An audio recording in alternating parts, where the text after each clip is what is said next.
If you like our videos, consider checking out our Patreon. CGP, corporate guinea pigs.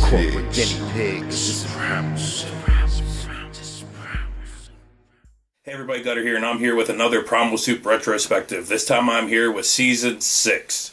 This is only a one-part retrospective because it was a weird time for Primal Soup. You know, everybody was really kind of, moving and doing their own thing and everything else. So as I said, it was a weird time, and it made for a weird season and makes for a shorter retrospective. So anyway, let's just get started with a new disclaimer for this season and the intros with the new CGP Productions theme song by Maui. Check this out. Warning. The establishment wants you to believe everyone is beautiful and happy and the American dream is still alive and kicking. Well, if you believe this fairy tale, then change the channel right now. Because this is Primal Soup.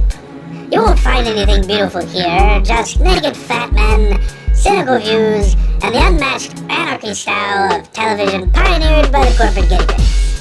So sit down, shut the hell up, and get ready for America's favorite fat man. Primal Soup is here.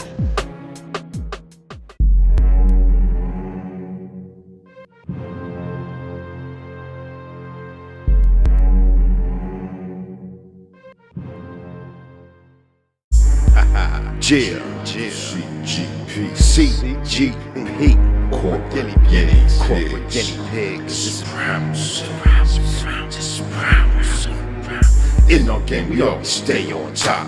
CGP, what you think we could be stopped? Who got the last laugh? Look who's on top. You might be good compared to us, you're a flop. In our game, we always stay on top. CGP, what you think we could be stopped? Who got the last laugh? Look who's on top. You might be good compared to us, you're a flop. Listen up, I'll only say this one time. You come and go, we gon' be here long time. You run your mouth while we run credit lines. What is primalsoup.com online? Gutters in the back, chopping footage real fine. Doing videos and shows at the same time. This tie stick, I call him T.Y. Stick. Don't think he's doing nothing cause he's writing up the fine print. Hey yo Tug, they need an attitude alignment, and he can score like somebody one time them. Can I say to save the day we need break? I watched it again. What's it mean? What does Scott say? I wish that I could get a dose of this every day. I'd be waiting for it 5 minutes early. Early. Get up early game. In our game, we always stay on top. CGP, what you think we could be stopped? Who got the last laugh? Look who's on top. You might be good compared to us, you're a flop. In our game, we always stay on top. CGP, what you think we could be stopped? Who got the last laugh? Look who's on top. You might be good compared to us, you're a flop.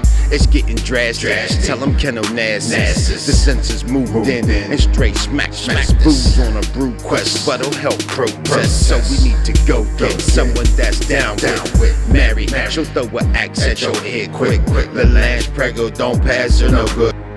Run Trixie run before you get your. Don't come sideways, these ain't no ordinary chicks. Plus we got George and Jiffy getting real slippy. Then you got Pat and Jiffy getting real spliffy. Hold up, why ain't me and Jiffy getting real spliffy? That's when I call Bird, dialing numbers quickly. Now that I'm chilled out, feeling all spacey. Hold up, wait a minute, where the hell is Casey? Don't think he made it back from his last chase scene. Somebody woke me up, it's all a bad dream. In our game, we always stay on top. CGP, what you think we could be stopped? Who got the last laugh? Look who's on top. You might be good compared to us, you're a flop. In our game, we always stay on top. CGP, what you think we could be stopped? Who got the last laugh? Look who's on top. You might be good compared to us, you're a flop. CGP, corporate guinea pigs, corporate. Guinea, all you haters out there, gotta get up on your game, you heard? Yeah, got something for you, you haters. Yeah, eat it up. This is Primal, this is Primal, so Primal, this is Primal, so Primal, this is Primal, Primal, this is Primal, haters, get up on your game. All you haters, yeah, step to the side and get stepped on. Yeah, know your role, stay in your lane. Get crashed up, get mashed up,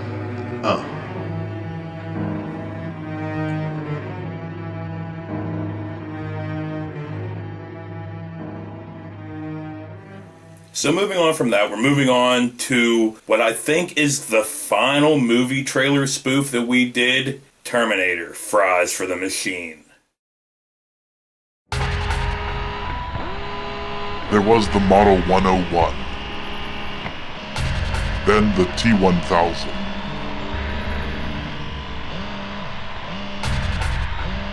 Now there is the 300 plus.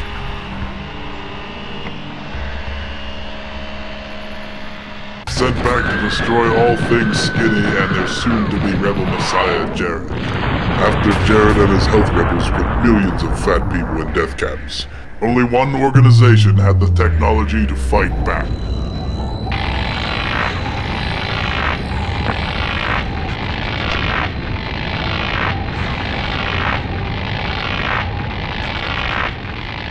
From the fat, twisted minds who brought you Double Get Packed, The Bulk, Chow Loop Fat, and they live in Freeport,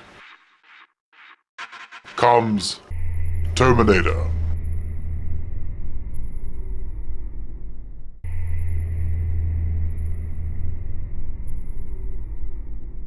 Fries for the machine. So during this season, Casey hooked up a trip to Ohio to this place called Casey Glass for the guinea pigs and everything else. And what really bugs me, still sucks to this day, is I was really sad I wasn't able to go. I had to work and there was absolutely no way I could fucking go. But so Casey, Boo, Ray, Bird all went up. So let's just see the beginning of that with Bird in the morning. It's me. It's early.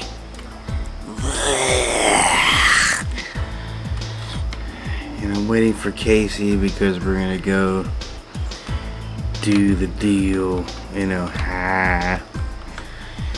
And I'm so tired, dude.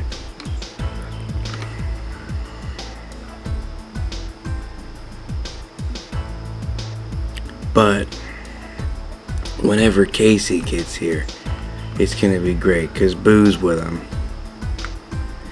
And he's just gonna look horrible. He said I wasn't gonna be ready. I can't wait to see the look on his face. I know him. He didn't stop drinking until 2 o'clock in the morning, so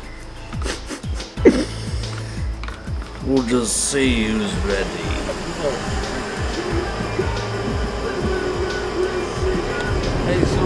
Hey viewers, what's up? We're going to Canton, Ohio to see KC Glassblowing Studios.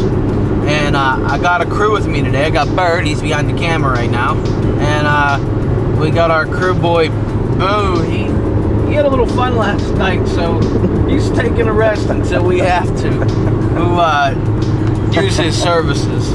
He's all ready to go too, you know. So hopefully check out some of these clips and we'll talk to you later. So moving on from that, we're moving on to an artist showcase. This is the only time in Primal Soup history that we did a second artist showcase for somebody, Harry Heasley. Hi, welcome to the John Edward Gallery of Fine Arts. Let's go look at a few of my paintings.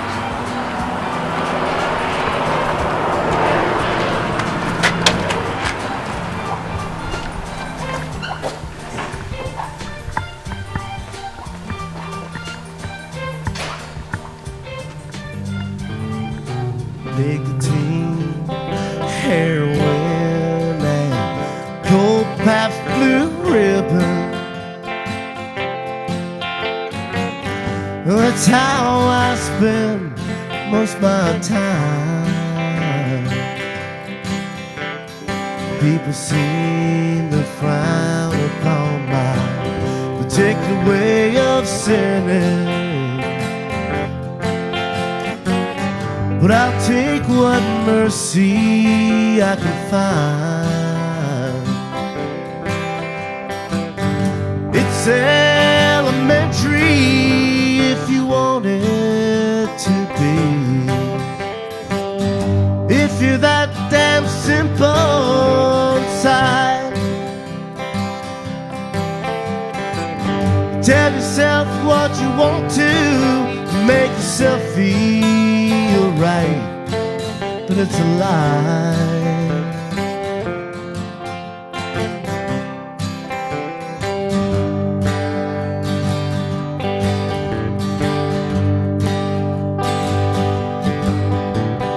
Go to work and come home tired, but I'm making a living.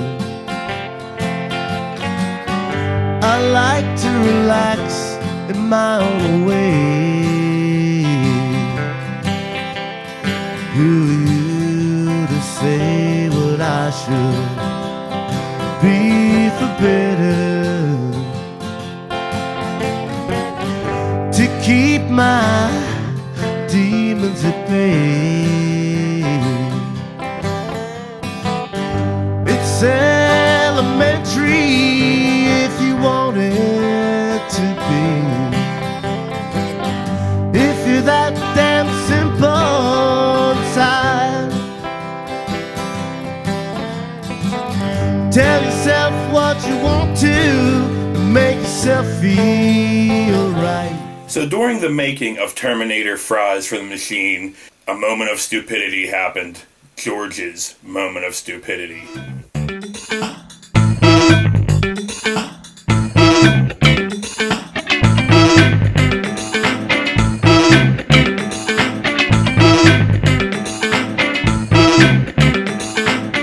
Here, belt yourself on the chair. We'll do this real quick. Oh, yeah, do better than that. Roar! Oh my god!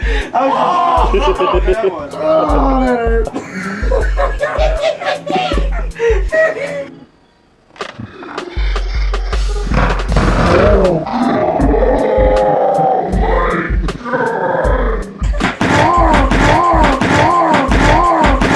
Oh my god! How did you that one? Oh, that hurt. I've got problems. This is so disturbing. This isn't right. Ain't none of you got nothing like this at home.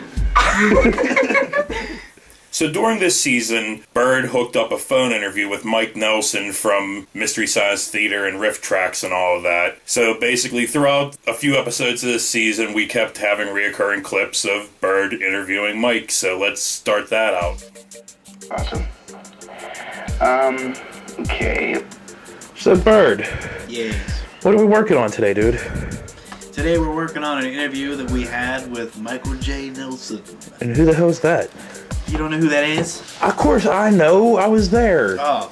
But, you know, people at home might not. Mystery Science Theater 3000. If you ever saw it on Comedy Central or Sci-Fi Channel for that matter, well, if you know it, then that's who we're talking to, Mike J. Nelson, who was one of the head writers on Mystery Science Theater and was the guy in the middle of the two robots. Well, for the people that, you know, never saw it before, what was kind of like the gist of the show? Like, you know, what they do? They took really crappy movies and cut them apart. Just, you know, took parts in the movie that was really funny or, you know, or not funny, but just destroyed the movie, basically. You know? Well, they you know, they did a thing when they sat, like they were part of the audience, just made fun of it. Yeah, it looked like they were in a big giant theater cutting up on the movie. Yeah. You know, so that's the gist of it. And then they did things in between, you know, skits and whatnot. But So yeah, if you check out right here, you'll see our phone interview with Mike Nelson. yes, it was Tom Servo, Crow T Robot, and Mike Nelson. But whatever, you'll see our phone interview with Mike Nelson right now. MST3 rules. So, ready to get started? I'm ready. I'm a fine voice this morning. Good. Plenty of cigars last night, so I'm ready to go. Yeah, I didn't sleep for last night. I was nervous as hell. So, No need to be nervous. All right, well, let me see here. Everybody always asks what you've been up to after the interview, so I'll ask you beforehand. What have you been up to as of lately? Well, I just did some stuff with Kevin Murphy and Bill Corbin through Mystery Science, and we're putting some DVDs together. And those will come out sometime next year. Not really, haven't got the release date on that yet, but just finished those and did post-production on them and everything. So that's kind of the biggest project. And then I've always got all my other writing. I'm writing a regular column. I do a book, a children's book in the work, and so yeah, a bunch of little projects. I keep pretty busy. All right, that's awesome. So in between season 5 and season 6, we filmed a music video for Maui, Ball Till I Fall. And just like the other music videos so far, if I recut it and I put it on here, recut. So here is the recut version of Ball Till I Fall.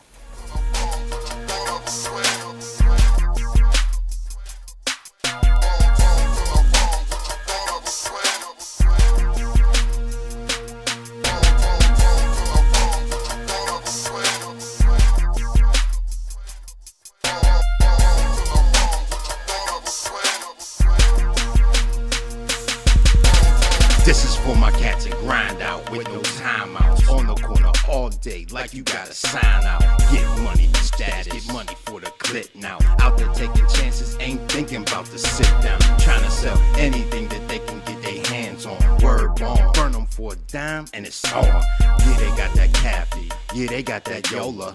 Yeah, they got that diesel and the stacks is by the burner. This is that business that you can't return shit. They'll take you in the alley to see customer service. Can't hurt this. Gold ain't even worth this. Everything that happens in this game is on purpose. Getting hot bulls pulling just so they can search it. Stacking up, give it to the bucks to go serve this. It's stacking up, give it to the bucks to go serve this.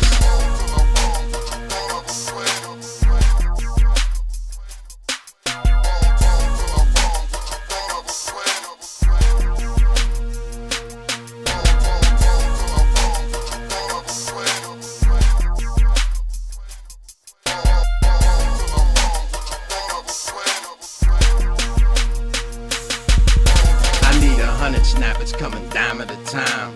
Plus I'm out to get it down, ass on the line. I see the D's looking like they stopping this time. And that ain't even the half of how I get mine. I'm waiting for my man to show up with my PK. There's money walking past me cause he got me on the delay. This got me frustrated, the connect be playing. Ball till I fall, what you thought I was playing?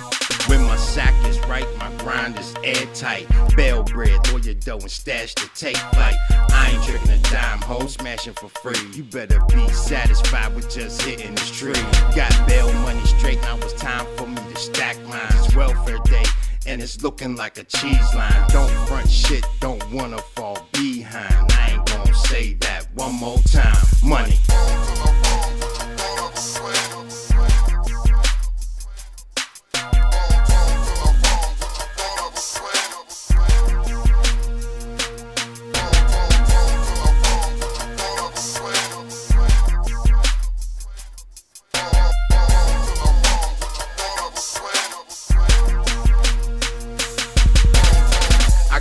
They tryna rob my spot. Now I'm hot, fill it to the top. If they come, they gon' drop. Switching up the stash spot, scoping the vicinity. Got my eyes on the ones tryna be too friendly. Think they gon' send me out on a stretcher. Ducking high, they'll come through the wall just to get ya. And I bet ya they gon' come looking for me.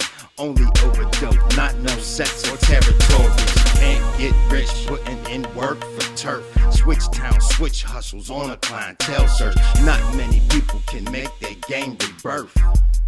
Think about what I said right there. My hustle stays sharper than a ninja sword. Cause I come from nothing, no room and board. I never understood why people rob a store. I'd lump 3 dealers if I needed a score. Corporate.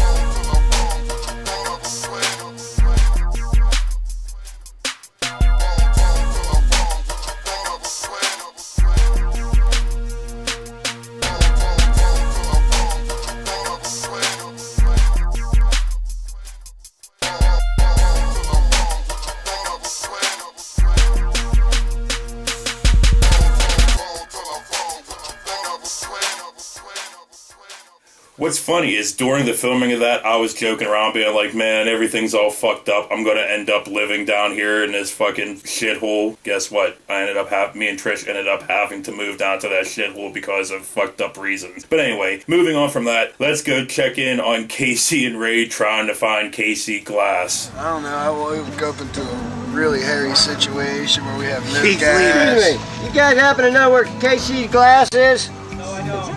Okay, 30th, how do I get to 30th, 30 Route 30. Avenue.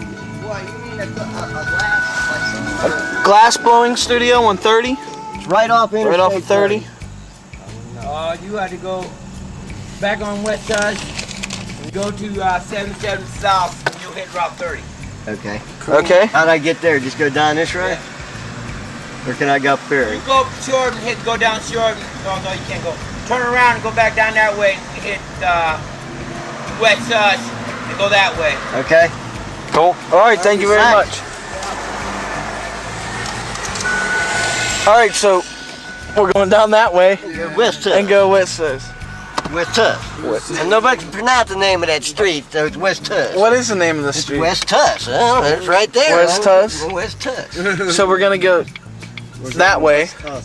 We've been directed to West Tuss and make a right and go to the interstate. But he has no idea where. Not a clue, but if we're close. Casey Glass is. The closer we get, the more people will know where it's at, hopefully. Hopefully this place exists. Thanks, guys. I mean, it has. I think it does. This guy's been jacking us around all the time. He's like. Yeah, come on out here, dude. Kate, He's actually the BTK killer. It's his brother. BTK killer, blowing the glass. BTG killer, blowing the glass. What's that? What's that? Where's that? I couldn't. Blast in the kiln. Hey Ray, why don't we look for a bigger crackhead to ask how to get somewhere? He's like, you looking for a glass blown on 30? I don't know where that's at. No. Who the hell was the guide on this? That was me. I was the driver. I know. Well, here's what happened. I had the address and I lost it. I had it in my wallet and all my cards fell out and I lost the thing. Oh, you, dude. I put together more of these events and they always do get a little messed up, but they turn out in the end. Haven't we learned our lesson by making Casey navigator? I mean, how many situations? Yeah, we need really. Yeah, but if it wasn't for me, we wouldn't have as good. We wouldn't have as much fun getting there. Yeah, we actually need to have like a map. Follow that smell. That's glass. I smell it. That's crack. Oh. That's a glass pipe. That's good. That's it. What's that? So if you remember in the last retrospective, I think it was part 2 of season 5, we destroyed a TV with Don Durnell. Well, during that day, we filmed an artist showcase with him as well. So let's check out his artist showcase.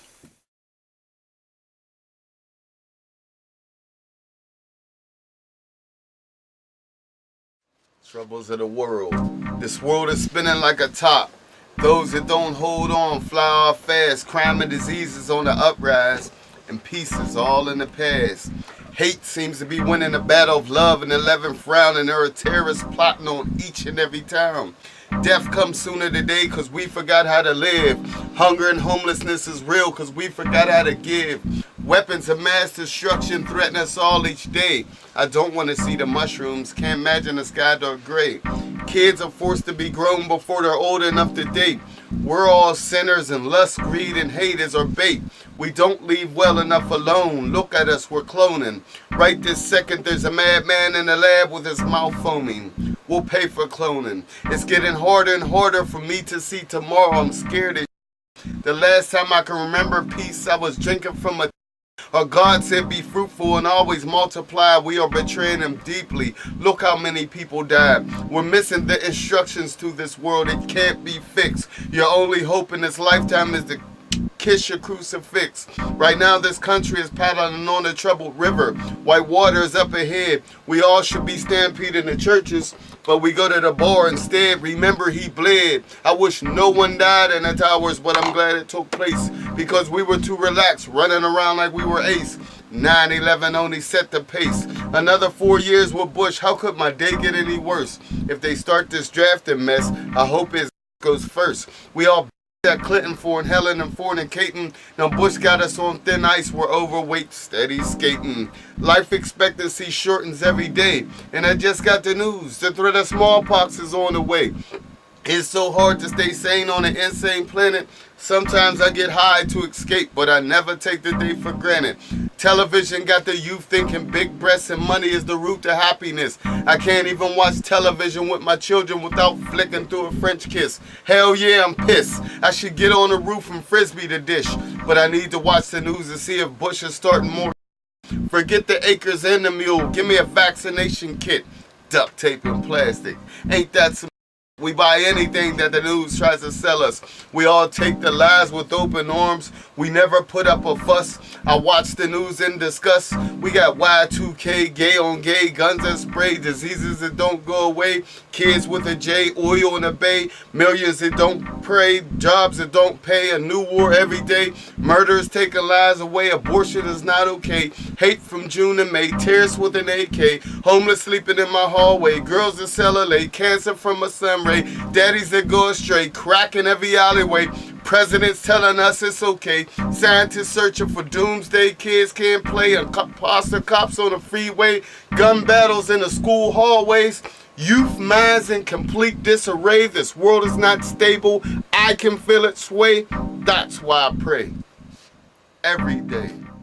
Man, I really liked his shit. He's one of those dudes we only met once, and that was it. And I have no clue where he came from or where he went or anything like that. But anyway, moving on from that, let's check out another part of the Mike Nelson interview. How did you guys pull off not being dragged to New York to shoot the show? I mean, I saw an interview on one of my box set DVDs, and I got there all of them. And I got to Volume 8. And it was on, I think, Volume 5. You guys did, you and Kevin Murphy did an interview, and you were talking about that. But how did you get away with that? Well, it was kind of the deal breaker for starting the show out, and I think they really pushed to bring it to New York, and we just pushed back, saying we can't. It's going to be way too expensive. We can do it a lot cheaper here. We shot all this other stuff, and we have the facilities, and so it just became a negotiating point. And naturally, they wanted to have everything under their control, but it really became the key to the show's success. And I think the other thing that we had going for us in negotiating it was that we filled 2 hours. And they were starting a new network, and they thought, we could pay this much for 2 hours. So I honestly think that was the real reason that they did it. Sorry about the phone ring. That's all right. That's fine. So yeah, I think that's what did it. Well, you guys are lucky because not too many people get to pull that one off. Yeah, and then once we did it, they didn't want to come to Minneapolis anymore. I mean, that was understandable for a guy from New York, but that was also a real coup, because anytime we would get sort of a new person on board, a new executive, the executives always want to leave their mark on it, kind of like we always picture it as sort of urinating on it, leave that kind of a mark on it. But and so they'd get all excited, like, hey, I'm the new guy in charge of your program, and they'd make one plane trip out, and they'd kind of take a look around and have lunch, and they'd say, all right, well, we're going to work closely together, and they'd get back on the plane, and we'd never hear from them again. So it was a perfect way to run the show. That's awesome. That's awesome. So remember how I said for a couple retrospectives that when you don't plan shit and everything else, you just end up doing weird stuff that you don't really remember how or why you did it, but it was just fucking weird in the moment? Well, that's this. On Earth Day, me and Casey ended up hooking up with this reptile lady, and we got a whole entire presentation on reptiles and shit. Here's the beginning of that. Hey, Casey, what's up, man? Hey, what's up, Chuck? Today, we have a special treat for you guys. We have the cold-blooded cuties here. For Earth Day and all. For Earth Day, yeah, you got to bring in some cold-blooded cuties on Earth Day. Well, anyway, cold-blooded cuties aren't necessarily what you're thinking of. They're reptiles and snakes from Audra Assad. So check out this next clip, and we'll be right back. So anyway, Casey and everybody's at Casey Glass, so let's check in with that. Viewers, I am here with Casey Carter. How you doing, Casey? Great. How are you doing? I'm doing excellent. And we're at Casey Glass Studios, and he's going to tell us a little bit about the process of blowing glass today, and give us a little demonstration. Also, later on in the show, you're going to get to see some of his works, and maybe even an interview from another artist in the shop in the back. So Casey, why don't you tell us about what's this we have in front of us? Well, basically, this is my furnace, my glass furnace, and it's about it runs at about 2,200 degrees Fahrenheit. It's on all the time. Currently there's a 150-pound ceramic crucible inside, and that's where we load the glass in, then we melt it at roughly about 2450, and then bring it back down to 2250 to work. The way I make the glass here at the studio is I order silica sand from a company in North Carolina, and we shovel the glass in at a very slow rate, and then it melts. It takes about 8 hours to shovel it in, and then about 8 hours to melt it, and then the next day, so it takes almost all day for me to do it. The next day I come in, and that glass is ready to blow, and it takes me roughly 5 to 7 days to empty the tank. This tank, like I mentioned, is a 150-pound crucible. Sometimes we have a crucible as large as 275, depending on the processes that we're doing. One thing that's a little unusual about today is usually I have the sand melts clear, crystal clear. Today I added some cobalt oxide to the sand, and the glass is now going to be a very dense and deep cobalt blue. And that's really unusual. Usually I only make colors here about 4 times a year, and the colors are really, I keep them pretty simple. There's 4 colors that I make in-house. There's a black, a purple, which are both made from manganese, a cobalt blue, which is made from cobalt oxide, and then a real beautiful yellow that goes sort of opalescent, and that's made by adding silver nitrate. So usually I melt crystal here, crystal clear, and then I buy my colors from Europe so that I can have a larger palette. And what kind of event are you having today, Casey? What kind of event? Yeah, I know you're having an event today. Yeah, it's a kind of a new thing that we're trying. The process is a little tricky, and so a lot of times we have off-casts and seconds. And so today we're having a second sale here and just trying to get rid of some of our not so perfect things at not so perfect prices. And I saw some of these, and they still look really beautiful. Oh, thank they you. really do. Well, we try, as an art founder here, we try really hard to do quality control. We really make sure that the stuff that goes out to galleries and clients is just, there's no blemishes or flaws. And being glass and such a fragile thing, it's real easy to get a flaw. So yeah, I think it's about time that we actually finally get to see some reptiles. Let's check out some reptiles. Okay, now I'm going to show you 2 very interesting lizards. These reptiles are from Africa. I'm going to first show you something called a Euromastix. Not many people have heard of a Euromastix, I'm sure. But this lizard has a kind of tortoise-like head, a very spiny, spiky tail, which it uses as defense, because these are defenseless animals. They are very easily picked off by predators, but they use their tail to whip animals away, and they will burrow in the sand. So this is called a Mali Euromastix, as it comes from Mali, Africa. Very, very cute little animal, wouldn't you say? Quite delicious looking morsel. So these make wonderful pets because they are quite tame. As you see, I can do anything I want to this lizard, and it definitely won't bite me.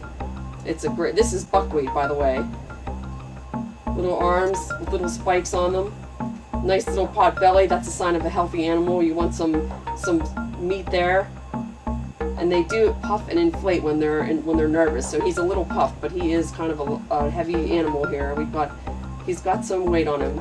which is, again, a good sign. So that is the Molly Uromastyx. So moving on from that, we're moving on to the one and only PSN of this season. Why was there only one PSN this season? I have no fucking clue. But anyway, we made this right at the time that Dick Cheney shot fucking dude in the face. So the stereotypical Mexican midget had to have his take on it. Check this out. Hi, I'm Ken Onassis, live here once again. Primal Soup PSN News.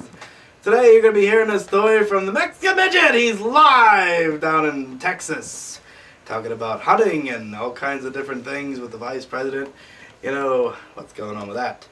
Anyway, besides that, I want to talk about whatisprimalsoup.com. It's new and improved, and you can buy like t-shirts and stuff, like this one here. There's a couple. Check them out. Anyway, besides that, everything's on there. You got fat chicks, new videos, all kinds of crazy shizmite. But, besides that, check it out, good stuff. Right now I'm going to take you to the Mexican Midget live! Here he's going to talk about shooting people's faces off and the vice president. All kinds of good stuff. Plus, the first lady has sex with a dog. Find out at 11. Hey, thanks, Ken. It's me, the random Jarvato reporter here, live in Texas. And I'm hunting quail today, Ken. It's pretty fun when you got a cannon like a... Hold on a second. I blew his face off, Ken, just like Dick Cheney. How about that one, Mr. Vice President? Never aim at a man who's wearing orange. Anyway, I'm here today, and I'm doing some safety tips. And first safety tip on hunting quail is, okay, when your partner who's shooting with you has orange on, do not aim in his direction. Do not drink a 6-pack of beer, and don't have sex with fat chicks. Hold on a second there, Ken. Yeah! Another one. Anyway, yeah. Besides that, you know, don't go up. They always see these stupid hunters that go up in trees in these stands that are about, like, the thickness of a freaking toothpick, and then they fall out and they shoot themselves in the ass. Hold on there, Ken. Here comes one. I gotta get ready for this. It's a big fat coming. Oh, hey, are you okay, dude? I didn't mean to shoot. Oh my God, you look terrible. Here, wait a minute. Let me find your teeth. Right here somewhere. There's one. There's your molars. Look, your tongue's somewhere. I'll find it. Don't worry, Holmes. Ken will take care of it. He'll pay for it. Ken!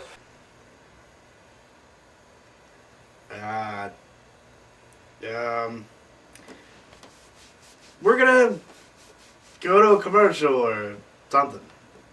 We'll be right back. So, moving on from that, Casey was in a pie eating contest. I don't have anything else to say except for Casey was in a pie eating contest.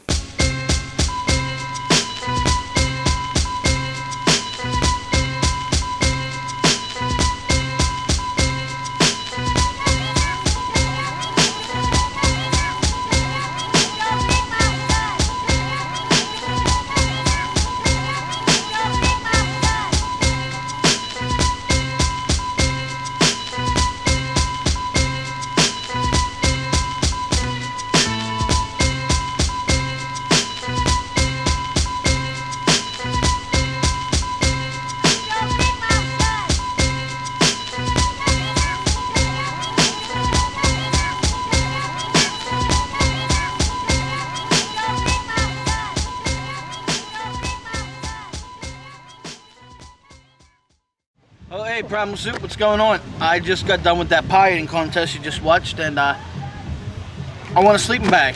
Tied, we each got a sleeping bag, so, man, that was hard without hands, I'll tell you what. Man, was that pie good. So Ken Onassis has finally collected himself. Let's see his response to the shooting. Welcome back. I'm Ken Onassis live once again here in PSN Primal Soup Studios. Thing you saw before, that was nothing. It was just a joke. You know, Mexican Midget didn't really kill anybody. He was just kidding around. It was all smoke and mirrors and... Anyway, I'm gonna take off now, but stay tuned for more PSN Primal Soup news, and thank you, and stay fat, America. So let's check in on Bird's interview with Mike Nelson.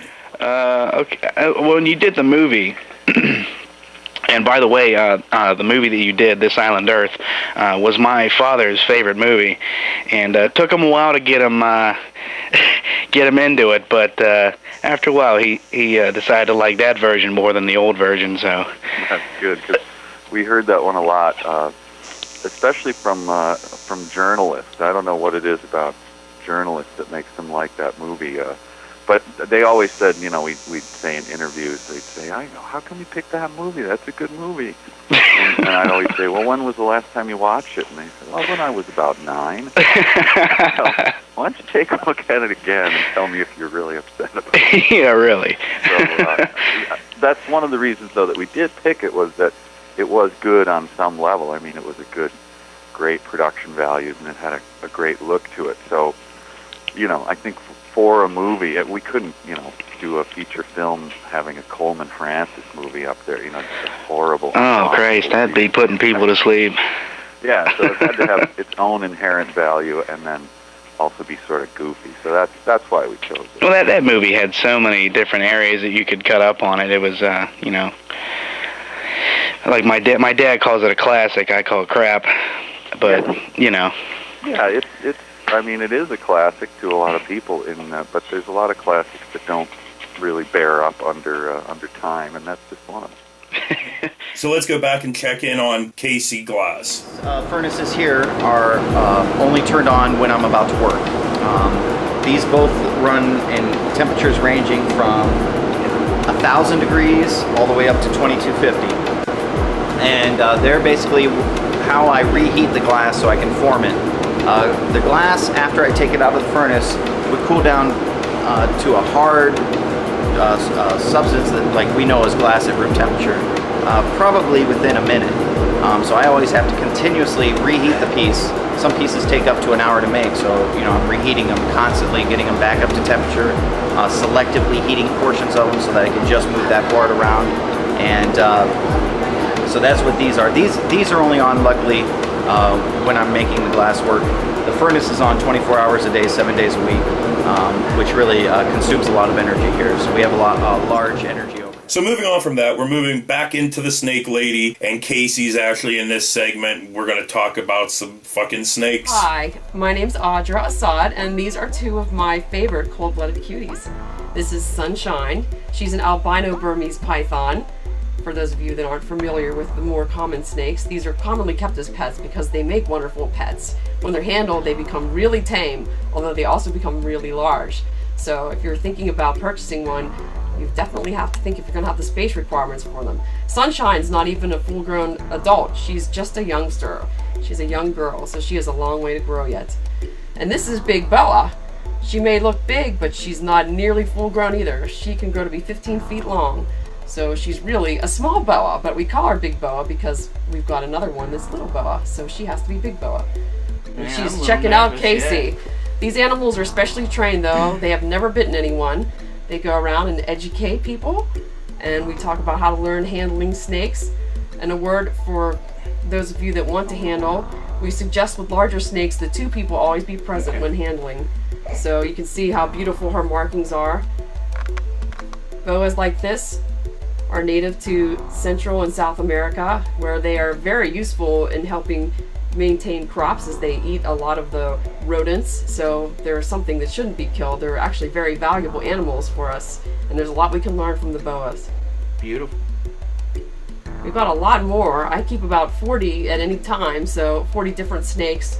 So I brought a few more here that we can look at today, and some lizards. These are all representing the order Squamate of reptiles. Squamate are the snakes and lizards. We've also got crocodilians, chelonians, the turtles, lots of other reptiles, but today we're going to look at my favorite, the snakes and lizards. So moving on from that, we're going to go right back into Bert's interview with Mike Nelson. Check this out. How much control did you have over the motion picture? I mean, was it kind of like doing the TV show or completely different? It was quite a bit different. It was a new league. I mean, we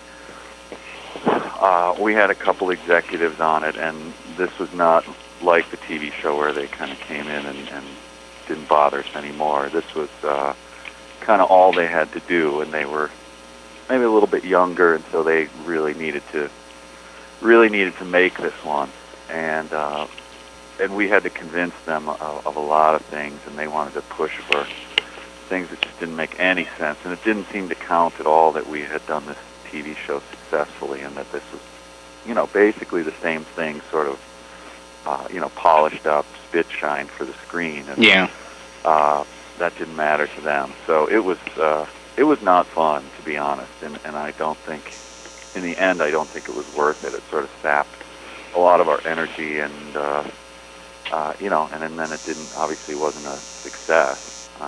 So I don't have a lot of good feelings about the movie. I'm proud of the movie itself. I'm proud of the, especially after time has passed, you know, and the pain has dissipated a little bit.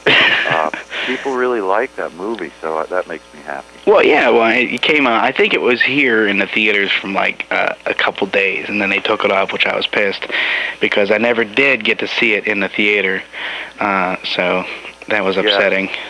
It was kind of it was supposed to be like a concert film, they call it, in terms of how they roll it out, you know. Like Rocky Horror Picture Show, in a sense? Yeah, that not many prints made, and then it just sort of plays for a while at one place and moves on, and that's, you know, not many places want to do that with a new movie. So, it didn't really have a chance. It was up against, I don't know if you remember this movie with Pamela Anderson, but Barbed Wire. Barbed Wire, oh my God. Yeah, it was the same company was doing the PR for it, and they knew that was just a giant stink burger, so they made a whole bunch of prints of it, and we're going to roll it out on one weekend, and hope to, you know, recoup the money just from that until people found out how bad it was. Barbed Wire, that was a movie that should have went straight to DVD. Yeah, unfortunately, it sapped our PR budget, and they didn't have any money left to make prints of our movie, so it was just kind of a lot of bad luck and what have you. Well, it was still a good film altogether, I say. So as you can see, this season basically consisted of like 4 reoccurring segments throughout the whole fucking season. But anyway, let's go back to KC Glass and let's check in on that. Show you some of the process when I make a piece here. And then I just wanted to also mention that after the piece is made, they have to go back into these squared kilns here, where they rest at their annealing temperature. My annealing temperature is 900 degrees, roughly. And they rest there for a minimum of an hour. And then they come down to room temperature over about a 12-hour period. So there's, you know, a lot of time and energy costs involved in this. And what's kind of interesting is I don't really get to see the finished object until the next day. So it's, you know, it's kind of... How long have you been doing this kind of work, Casey? I've been blowing glass since 1994. I graduated from Alfred University in upstate New York, which has a real good glass and ceramics program. And then I worked for a few studios in the Columbus area over the years. And then I moved up here in, I think it was 2000, and started this business. So I've been real serious at blowing glass for 6 years now. Yeah, we were basically Ron Kuntzing the fuck out of it by the time this season came around. Like, all this stuff, you know, this is all new, but everything that was in between this stuff was all, like, old-ass Primal Soup stuff. But anyway, speaking of old-ass Primal Soup, let's check out more of the fucking snake lady. I'm going to show you something called a blue-tongued skink. This animal comes from Australia. This is also a very special lizard here. This is Christmas, as he was a Christmas present, hence the name. Christmas, there, he's going to flash you his bright blue tongue, which he does when he's nervous. Check out that tongue. Let's see that again, Christmas. Were you willing to show them your tongue once more? Come on, I see it. He's trying, he's trying. Oh, he's turning away from the camera. And he seems to like to curl up like that, but at any rate, the blue tongue is designed to distract the predator. Very beautiful markings on this animal. And you can see he's from the family of skinks. He's got a really low body with tiny, tiny legs relative to his body size. Tiny, short arms and legs that are dark blue. Just a beautiful animal. This animal is a baby. They will get much larger. They are expensive animals, but they make wonderful pets as they are omnivores. They will eat meat and vegetables and fruit. Christmas likes mice on occasion, but he definitely loves bananas. He will eat bananas. They will sometimes eat cat or dog food, chicken, other various fruits. They make wonderful pets because they are very tame. And there's that Ton again. He's definitely nervous. It's your first time on film, Christmas, right? You're gonna be a star. I can tell. Alright, so moving on from that, we're moving back to the Mike Nelson interview. Take it away. How low was the budget for Mystery Science Theater? Not the movie, but the TV show itself. Like, did they give you an honest budget? It had to be built up over the years. And mostly a lot of that budget went towards picking the film itself, which was weird. There was no rhyme or reason to how much a film would cost. I mean, you'd see, again, I'll pick on the Coleman Francis films, like, Red Zone Cuba. Oh my God, I have that one too. Is that pathetic?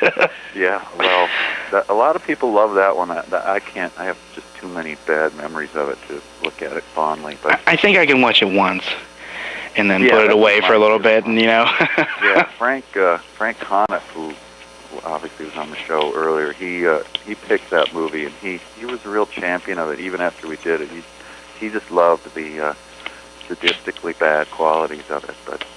But anyway, the films themselves, that one, that may cost more than This Island Earth. You just never knew. There was no rhyme or reason. It depended on who held the copyright on the film, and they would just charge arbitrarily. So that got to be really difficult to write. So moving on from that, we're moving on to KC Glass again. So much of these recurring segments, I needed to rejuvenate myself with some coffee. Let's check this out. Do you have other artists to come in here and help and use your furnaces and chemicals? I do rent my studio out to qualified glass blowers. If they know how to work the studio and run the studio, they're always welcome to rent the studio time. And I rent for the same price that Steiner Glass School up in Kent, Ohio rents for. He's a very close friend of mine, and so we just peg my rental price to his rental price, and I get about 13 separate renters a year. Some people rent as long as a week. Some people just rent for the hour. Alright, moving on from that, we're moving straight into the fucking Snake Lady. I don't know why I keep saying we're moving into her. We're going to move on to another segment with the Snake Lady. Now we're going to look at two common snakes, common but beautiful. First, if I'm correct about who's in this bag, by the way, this is how you do transport snakes. It's not harmful to them, it's very safe. They don't mind being in a pillowcase, and it calms them down. First animal we're going to look at here is a ball python, which many people have kept. It's a good animal for beginners, although sometimes they are reluctant feeders. This is a small specimen. This is Peanut. As you can see, the beautiful ghost faces, they sometimes are called, on the ball python. These are coming from Africa. Again, you're not going to find them in your backyard. If you do, it's probably someone's pet. It has escaped because they are great escape artists. Even an experienced keeper will have problems with escapes of the ball python. They somehow find ways to work themselves out of their enclosure. Animal security is definitely an important issue. You can't just put a book on top of your tank and think that your animal won't get out, because they're strong, or they're all muscle. You can see this animal is very muscular. They can put a lot of pressure on a tank lid and push themselves out, and then you've got an escape on your hands. A prison break. So that is Peanut. Peanut is eating mice. All snakes are carnivorous. You can't feed them vegetables or brownies or whatever you're wishing you could feed them. They are definitely animals that must be fed other animals, so you have to consider that when you buy a ball python. And they are called ball pythons because they will ball up when they're afraid. Peanut is pretty comfortable now, so he's not balling up, but they will ball and hide their heads. So something like that. Hence the name. Ball python. So moving on from that, we're going to move into another segment with Bird and Mike Nelson. Check this out. In reviewing the movies, which one would you say was the worst, if you can remember that? I would say it probably has to be like Monster a Go-Go, or one of those films that just doesn't make any sense at all, and it's just sort of dull. We were sometimes put in a corner with what we had to pick, where we would get 10 movies and we would rate them from 1 to 10 of what we'd prefer to do them, and invariably that would be in the bottom 3 that we would get the one, that's what we'd get the rights to. So it was really hard work to rescue some of those, and so I would have to say one of those, or the Coleman Francis, where there's just not a lot going on, and the riffing is just too you know, you're trying to add too much. You're trying to build on something that's just not there. Yeah.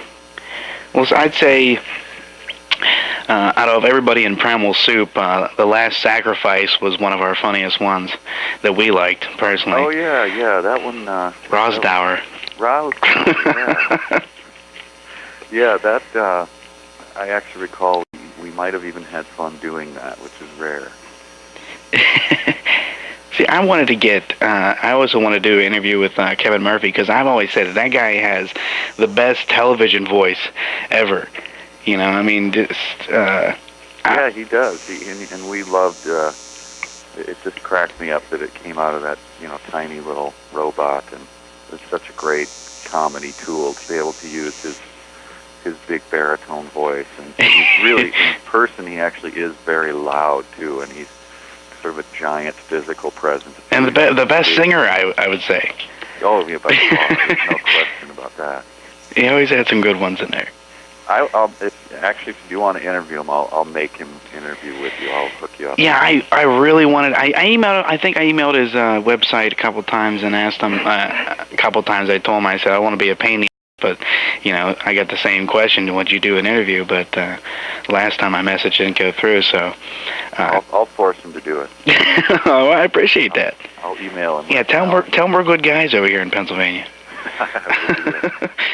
So moving on from that, we get to move on to KC Glass again, but now we get to see some really, really cool pieces they put together and all that stuff. Here's just some really cool fucking glass work. So these pieces are all collaborative works with up to 5 or 8 artists, up to 8, between 5 and 8 artists. This is really cool. It's nice that I tied it in like that. So it's kind of an interesting process. Basically, we make a cylinder, and we cut the cylinder in half, and then we slump it out in the kiln so it's a flat piece of glass. And then so it's become a flat piece of glass, just one at a time. And then they paint onto it, and they can do up to 3. Usually we do a opaque background and then 2 transparent layers, up to 3, and then we melt them together. And then we set them upside down and warm them up in the kiln enough that they're tacky and that they move. And then we roll them up onto the side of the piece. And then what's different about this piece, which is what we call an enameling onto the side of the vessel, which is painted and fired, painted and fired, and painted and fired, is that's on the surface like a sticker almost, or like a good reference would be like a Corona bottle. You know how Corona bottles have, or what's the one up by you guys in Latrobe? Rolling Rock. Rolling Rock's enamel. Whereas and that's enamel. But these are a little different because they're actually inside the glass. So just kind of interesting to roll that up. And it's just something that's been very good for some of the painters in the community to have a chance to come down here and work with glass without any really glass experience. They just have to apply their own aesthetics. So during this time, like I said, it was a weird, awkward time, and shit was fucked up, and we weren't having the easiest time putting out content, but we did decide we wanted to do a bar tour and do a live fucking thing. Why would we even fucking do that? The first one we did was at Indiana, you know, the college town where the station was. You know, we went to one of their bars, Wolfendel's, and, well, you know what? Here's just us on the way up to Wolfendel's. Anyway, guess what, everybody? Today is Thursday, and yesterday was Wednesday, and yesterday was the day we did not make it up to Wolfendel's, because we're paranoid. But so we're actually going to Wolfendel's today to do our event. Unprepared. Dun, dun, dun. I mean, and broke. As you don't even know the way we like it. So yeah, we're going to a bar to do this event with no money, so we're not going to be able to drink. That's about it. We don't know what we're doing. But we know Maui's performing. Thanks, Maui. Saving our butts. But anyway, check this out. We'll be back at Wolfendel's. See you later. Yeah, later on in this episode, we'll get way, way more in-depth, behind-the-scenes info on Wolfendel's. I just don't want to get into too much of it now, so let's just move straight on into the Snake Lady. Why do I keep saying moving into the Snake Lady? Moving on to the Snake Lady. Now we will look at a king snake. A California king snake. I'm going to secure peanuts. Now we're going to look at a California king snake who I call a Steeler fan, and you will see why we call her a Steeler fan in just a minute. California king snakes are common and are also good for beginners because they are very tolerant of mistakes. They're hardy animals. They're very forgiving in their nature. They're a bit squirmy, as you're going to see. She's already making a break for it. Precious is trying to explore. Oh, she's getting away. We got her. Come on, Precious. She is getting away.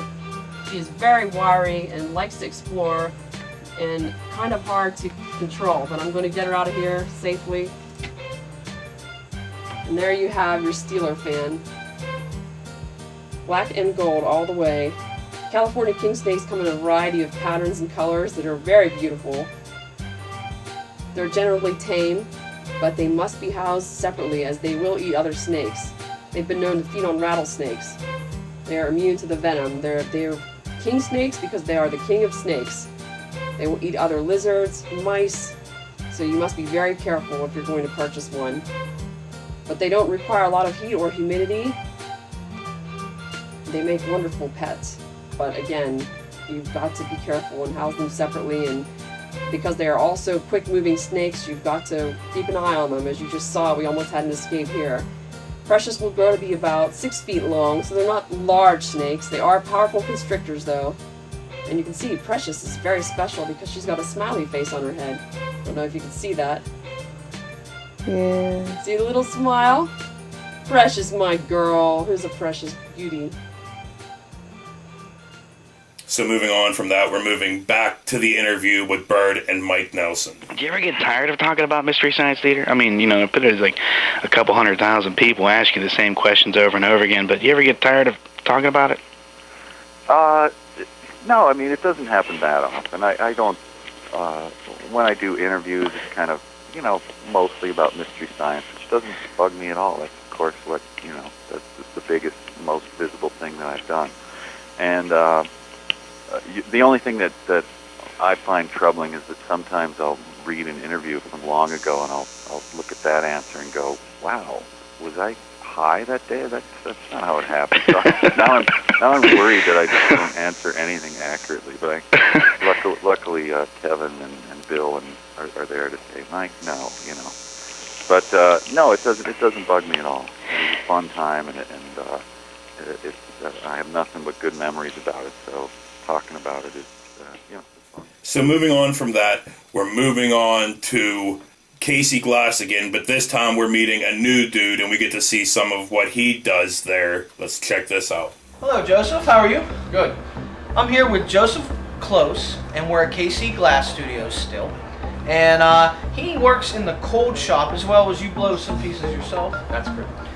He's going to talk to us a little bit about cold. What's this process called? Pretty much cold working. Cold working. Yeah. And also later on we're going to show some of his paintings.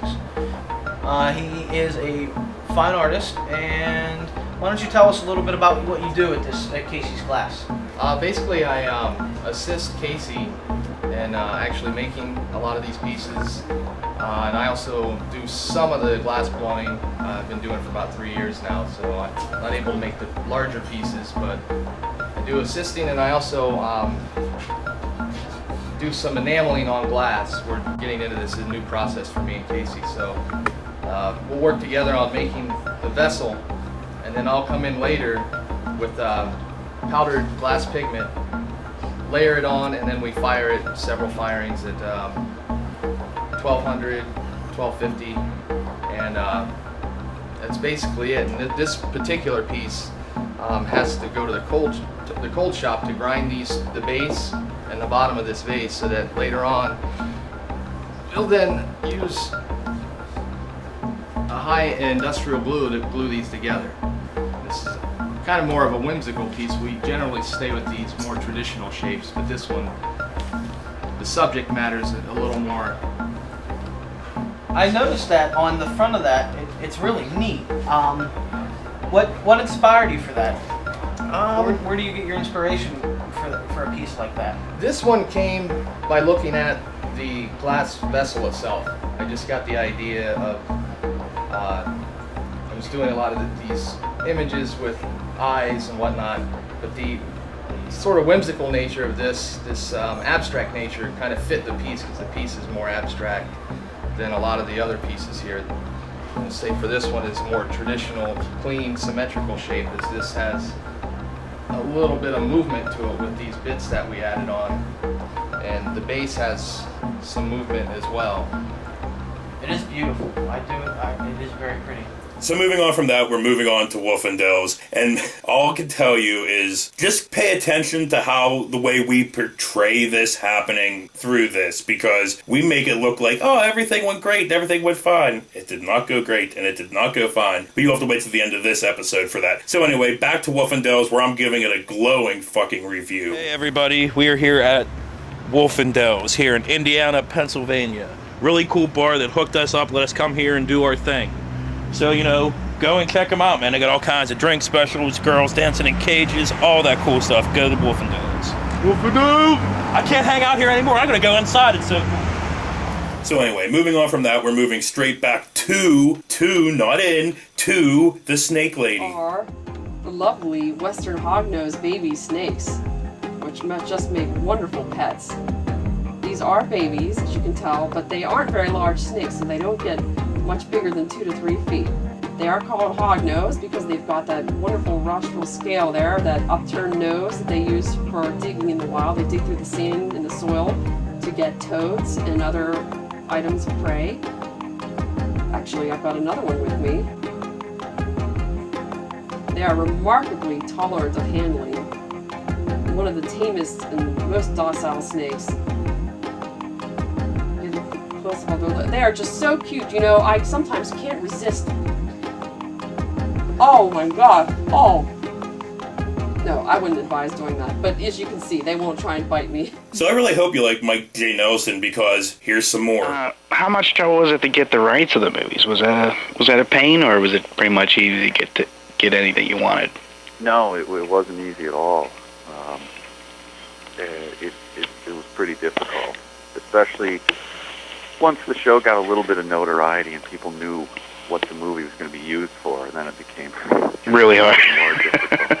Yeah, you'd be surprised how many films are sort of a family legacy, like the rights, you know, revert to the widow of, you know, the producer or something, and then it becomes the only thing that somebody owns, and they don't want to sell it, especially for that, yeah.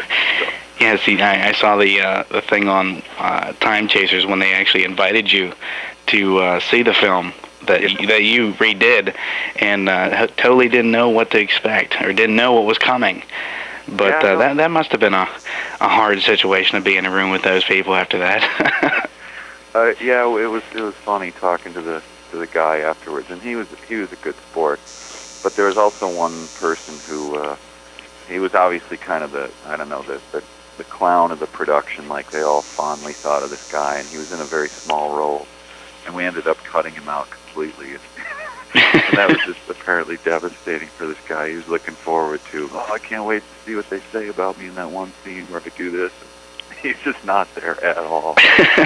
we had to do a lot of our own editing for time, and he was one who hit the cutting room floor. And I don't think they thought about that. I don't think they imagined that we would edit it. So.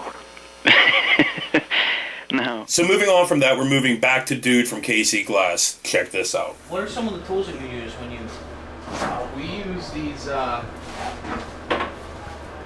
these wheels, the magnetic back, and these are all diamond grit wheels, and we go from 60 up to, I believe, 220, and we start off with the highest grit, get a nice clean surface on it, and we just switch them out on this wheel here. Everything we grind has to have water, so we just start off, we go through a series of 4 wheels, then there's a buffing wheel, and then a polishing wheel. This is the final step. It gives it this real nice, smooth quality to the glass. And that allows us to glue pieces together, and also it gives our paperweights on the bottom a really nice finished product. And we sign it, and we're done. But there's a lot of cold working that we've been getting into, like this piece I just did earlier today, and I ground just for an example, I ground this piece first, which was the top part of the vessel, and then we had a separate foot and base that I ground, and then we glued it together. That's the piece we filmed. Yeah, well, thank you very much, Joseph. You're welcome. You are watching Primal Soup on IEP. These are color tests, and what we do to make sure that our color matches our clear glass, that they're compatible, is we do these tests with chunks of color that we get from Germany. That's the color we use, and basically what we then do is we have this box over here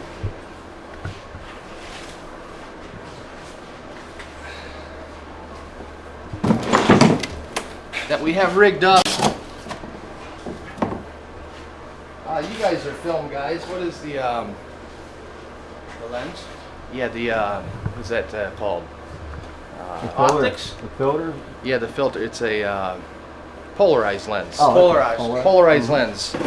And what we do is we take the sample and with the light, and we turn the lens in front, and we can see right around the edge if there's stress, and stress will be showed by kind of a rainbow swirl on the edge. If there's a lot of heavy swirls and rainbow effects on there, we know there's stress and it's not going to fit in our glass. So we're moving back to Wolfendales where we're trying to get Boo to be a hype man. Check this out. So Boo is our official barker. He's going to stand out here and get people to come into this Wolfendales bar to check out like our I thing. can talk anybody into anything. Hey man, stop back about 8 o'clock. We're filming. It's gonna be a great time. Primal Soup, man. You gotta say the name. Primal Soup. Sorry. You gotta say the name, Boo. I keep forgetting to say the name. And point to the thing. Be like, Primal Soup's here, man. We're here. Here. What kind of hype man are you in? Come on, man. It's like I've hype man before. Is that a word? Hype man? But anyway, check out this clip. We'll be back with more Wolfendales in a minute.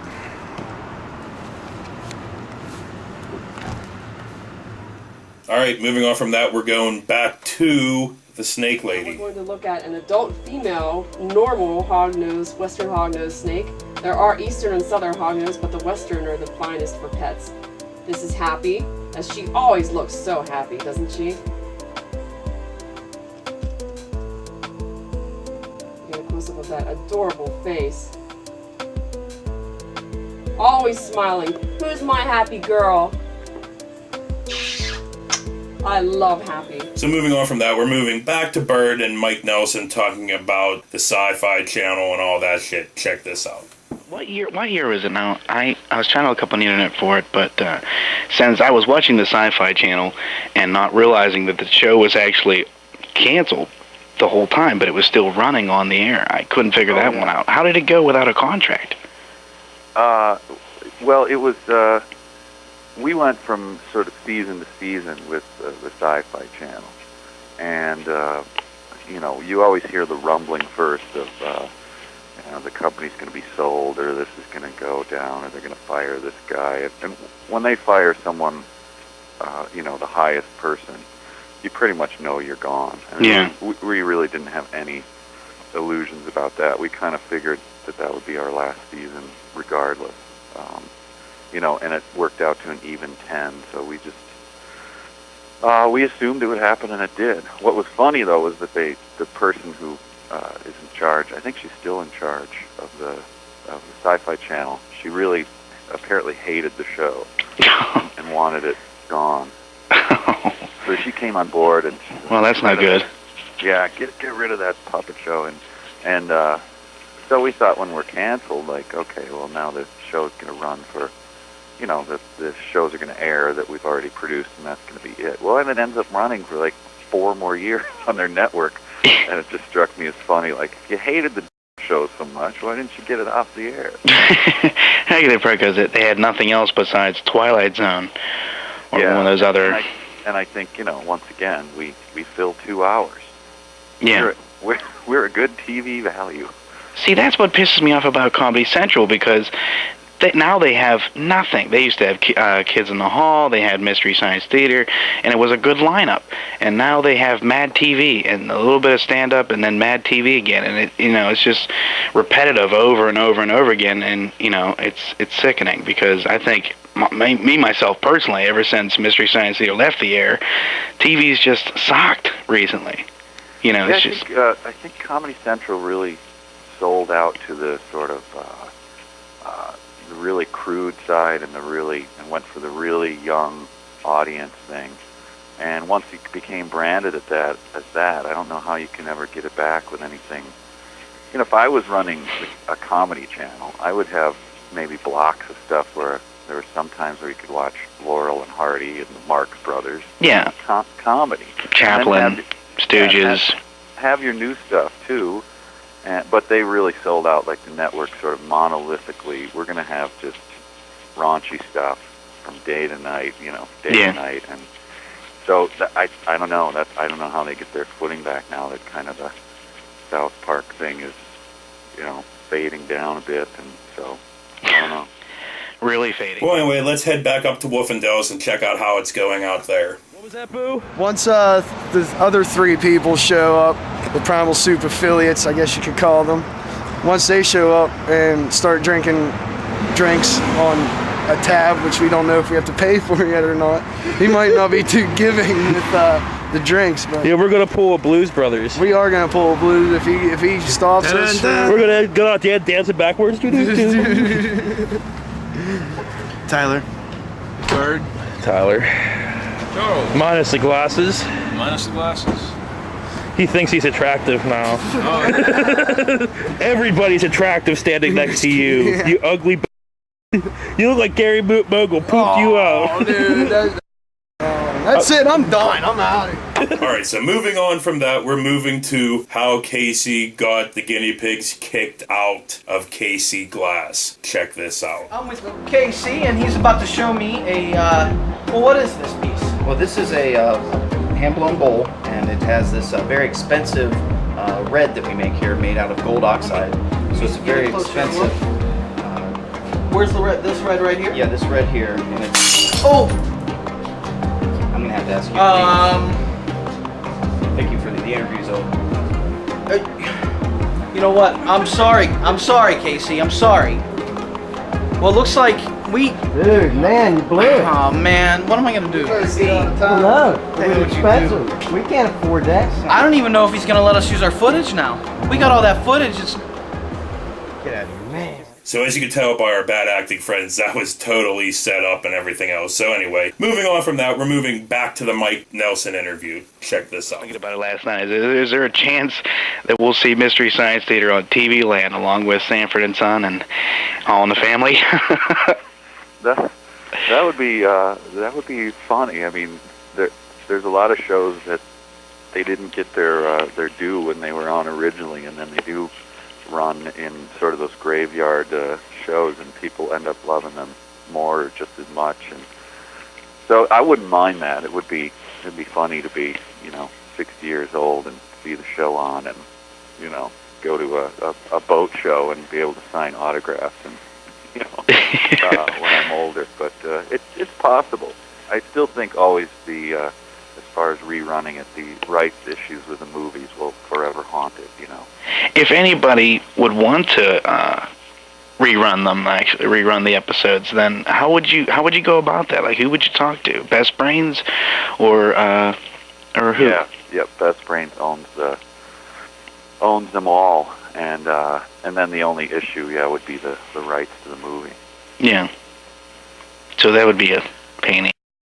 Yeah, but I mean, luckily though, a lot of people when they start a show like in our situation, and it's a show that they've nurtured in a small market, and then they bring it to a big market and they sell it to a Comedy Central or something, they lose all their rights to it, and that's just so brutal. That then if the show is off the air after or even if they decide not to air it, which they have the right to do, then your show, which you worked on and nurtured, is dead forever. And we made sure when the original contract, because we were getting paid so little, said, well, no, if you're going to pay us that little, then we get to keep the copyright, which is, I think, pretty much unheard of now.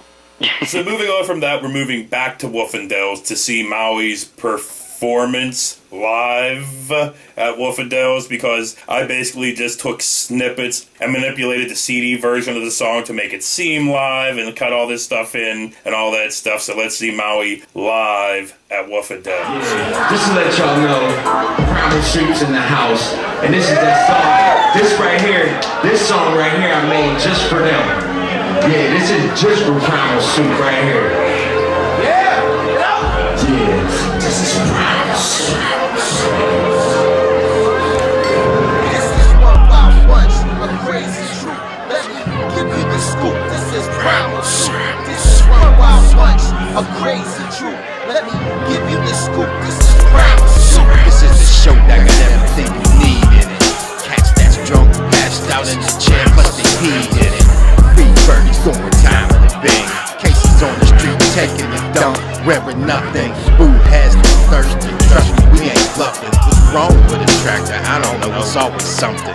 Ain't no other like gotta treat you like a brother, but he might be in the window while you bone your boy's mother. There's high dudes and drunk guys, midgets and wise guys. Anderson Hoover died in 2005. This is one wild bunch of crazy truth. Let me give you the scoop. This is Primal Suit. Wild bunch of crazy truth. Let me give you the scoop. This is Primal Suit. Got the artist showcase. What the hell the sky say? Letting out his twisted thoughts. Must have took a smart brain.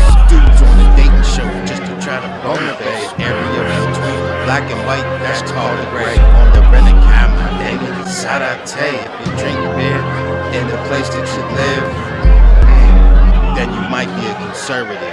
Casey's girl got him in check. Got us sick of the stuffed animals. Please show some respect. This old head got his hammer with his bandana on. Going home and change his outfit. He's cooler than the fawn. This is one wild bunch of crazy truth. Let me give you the scoop. This is Primal Suit. This is one wild bunch of crazy truth. Let me give you the scoop. This is Primal Suit. This is Primal Suit.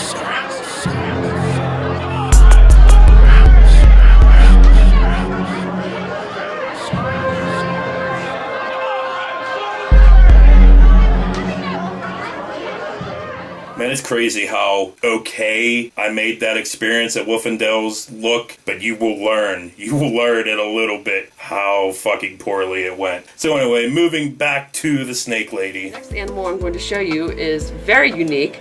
This is a Russian legless lizard, sometimes called a European legless lizard or a glass lizard. Legend has it that the animal, when scared, will shatter into many pieces, and that's why it got the name glass lizard. Actually, what happens is this animal will drop its tail, and the tail will shatter into many pieces. This is a Russian legless lizard. Got a very unique face, a face kind of like a lizard, but kind of like a sea monster almost, people have said. The animal's body actually ends right here. The rest is all tail. This will drop off if she's frightened or hurt. So far, so good. I've had Lady Rembrandt for about 3 years and no drop off of the tail, so I'm very happy. She is just a beautiful animal. Very hard to get. Found on the Crimean Peninsula, where they are a national treasure, and local populations actually are not permitted to harm them. I think they're beautiful, but they're often mistaken for snakes and killed needlessly, but they are actually lizards. Just a very unique and special, very friendly animal. Never bites. Will eat mice, turkey, sometimes fish, shellfish, although in the wild they're known to eat invertebrates. Sun themselves in the day and hide under the rocky soil at night. Personal favorite of mine, I have 3 of them. I think they're beautiful animals. That's why she's named Lady Rembrandt. Her face is as handsome as a Rembrandt painting, right? She says, "Yes, I'm gorgeous. The camera loves you, Lady Rembrandt. And so do I. Oh, give me a kiss. Haha, don't close your little eyes on me." She closes her eyes when she doesn't want to be kissed. And see, they have the ability to do a complete 360. If you squeeze them, they'll roll over. She's not going to do that for me now. So after Casey got the guinea pigs kicked out of Casey Glass, they were on the way home, and Boo fell asleep. So here's what happens because of that. Dad, Boo fell asleep. Crashed again. So we thought, we're right outside the Pennsylvania line. We took him home. We brought him back to PA, so we're going to leave him out on one of these benches. Because he keeps farting. Wait, well, how are you going to get him? Oh, you know what? I learned this in CPR class, that cradle, that fireman's cradle. Do it. Do it. Yeah, I'll help you, man. Go. He's like, he's sleeping, man. Pull him up here. You get his legs. Okay. He's heavy. I didn't think we had this much on him.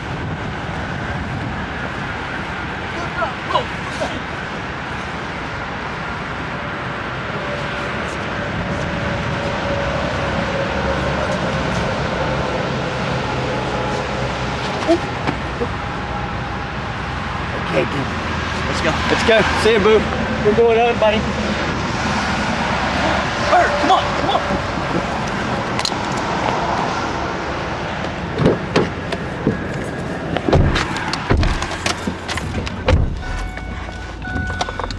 Well, he won't know where the hell he is. We should have left him a cell phone at least. I think he has a quarter in his pocket. Man, I can't believe they left him on the side of the fucking road. How fucked up is that? Obviously that didn't fucking happen. But anyway, let's get right back into the Mike Nelson Bird interview. Or the Bird Mike Nelson interview. Check this out. Talk about some world topics. What do you think about what's going on today, politics and whatnot? Well, it's tempting with politics to, especially when you're a writer and in humor. But I've always sort of jealously protected my not doing political comedy because it's not my area of expertise, and I sort of my writing and everything is pretty genial. I want everyone to have a crack at enjoying it, and so I keep my politics close to the chest because you just risk alienating so many people. And that's true. It's tempting. You want to, of course, because you have a forum for it and everything. But it's kind of hard not to go out because we get into the political thing once in a while, but it's kind of hard not to make fun of George Bush when he does something really stupid. Right. Well, yeah, and if that's part of what you do, then that's fine, and everybody knows what they're getting. But for me, it's not what I do, so I try to, I try not to get into that area. Yeah, our audience never knows what to expect, but they do know they expect that. Political ridicule. Right. Well, that's a classic in sketch comedy. You have to take on the current administration. So now you're going to see how the trip to Casey Glass, how that adventure finally ended. It doesn't end like you'd think it would. Here, check this out. And oh yeah, it has credits over the top of the end of it because this was the end of a fucking episode. Check this out. Whatever. No. What? Where are we heading right now? Wait a minute. Let's tell everybody what we're doing. This is the last. This sucks. This is a what it figures thing. I should have had it. I ran out of oil or something's wet. I don't know. I'm gonna go get some oil. I don't think it's gonna fix the problem, but my car's broke down. So His car's broke down. Could happen to anybody. yeah. You guys got someplace to be tonight? Not really. He was trying to get laid, and I was trying to get laid. So now I feel like Jill. You just ruined my whole evening too. Where's my present? Where's my glass? It's not letting me call that number. T Rhodes. He said T row. So we think the call didn't go through. Why? I misspelled Because it. Casey's got the personality and everything of Chris Farley. No! I spelled it right the first time. Now what is it? 1-800 or something? No, it's just T Rhodes. Oh, because you're T-Mobile. Yeah. Maybe it's got an H in it. Like Rhodes bread. Road. Maybe it's Ohioan, which nobody knows how to spell it. Let's toss one. Dude, for real.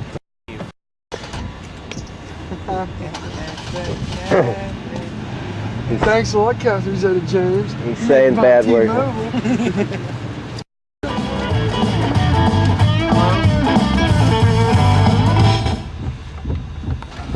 Sorry, guys. I know you're enjoying it. Here's what's going on, honey. I'm taking the car to Grandma Scouse's because it's cheaper. We can't haul it all the way home. It's only going to cost us $7. Okay, I'm going straight down 356. All the way to Freeport. We only have so many miles. It's 35 miles. We'll tow it 35 miles. And then let it off the jack at mid-speed. Yeah, right, but 7 miles isn't bad. $7 isn't bad, I think. I'll say. So, Goodbye, $7, Casey's car. I went and May a got flight of 20 junk cars think they to the charge rest. me a Mac fee. Well, I'm gonna drop my car off at my grandma's so that we can get to it later, so I can work another job, so that I can get money to fix my car. We'll figure it out. It figures. So moving on from that, we're moving on to Rise or Rust by the Zimmerman Note, a music video we made for this band, Zimmerman Note, and I don't really feel like getting into all the details behind that. So anyway, let's just check out the recut version of the Zimmerman Note.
moving on from that, we're moving back to the interview with Bird and Mike Nelson. And I'd just like to say, boy, man, I did like Bird's wall, how he had it painted like Mystery Science Theater. That was pretty cool. So anyway, check this out. What do you think of reality TV nowadays? You mean, it is really, really getting out of control.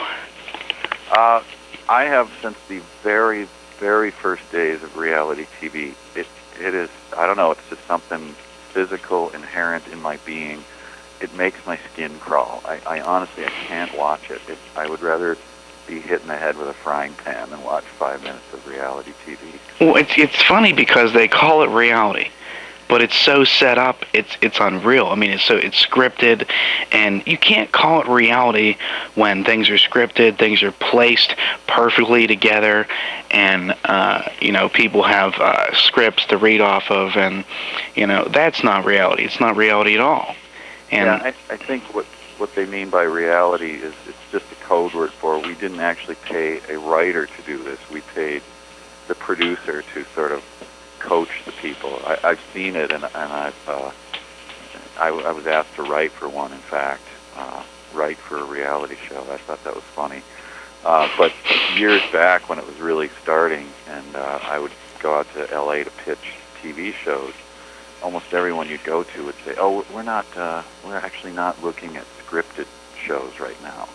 What do you mean? Isn't that kind of how TV works? yeah, isn't that what you do? But they were kind of, it was after the writer's strike, and the writer's strike really killed writers, because they just put on reality shows, and it hasn't stopped since then. Yeah, well, in reality, I mean, our show, what we've always said is, you do remember Hunter S. Thompson? Yeah. And gonzo journalism. Well, we consider our show like gonzo television, so to speak. Right. Because we pretty much put ourselves into the storyline all the time, but our show is more reality than reality TV, that's for sure. Right. Because we're working on no budget, but we're still doing it, and we've been on for 4 years and haven't stopped. And when we first started off, everybody thought we were nuts. Like, nobody does that around here. You got to go to New York, you got to go to L.A. or whatnot. But we beat the odds so far, and audience is growing, and they seem to like what we're doing. So that's great. I think you actually have a better chance doing it that way. I mean, building a following, and obviously you enjoy what you do. Oh yeah, most definitely. Yeah, and I think if people, if you do make the jump out to Hollywood or to New York and try to do it that way, I doubt you'll enjoy what you do, because they'll beat it out of you. So I've stayed in Minneapolis precisely for that reason. Yeah, that's what I've always wanted to do. I wanted to, I base it off of what you guys have said. I'd like to stay here and do what I'm doing now. I mean, I'd like to make money at some point, but, for right now, I don't want to be swallowed by Hollywood or anything. So I'd rather just stick around and do what I'm doing. I like it a lot better. It's more freedom. I think that's wise. So you remember back in the day how we did the lizard, that short skit where we threw the lizard toy at the wall? That was all it was. Well, Bird came to my house with a tape with this on it.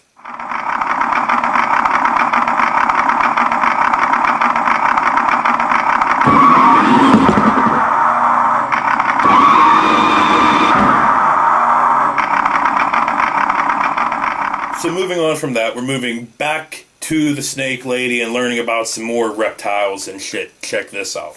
This is Little Fish. She is a Dumerel's monitor. Dumerel's monitors are definitely becoming more threatened as their habitats are being destroyed. They are found in Southeast Asia, Vietnam, Malaysia, Burma, Thailand. But again, their habitat is being destroyed and they are disappearing rapidly.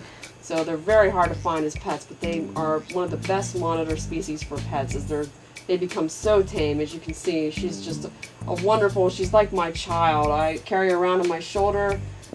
Right, honey? I adore Little Fish. Yes. They are semi-aquatic. They definitely like to bathe. They need a large water enclosure. I'm going to put her down so you can see.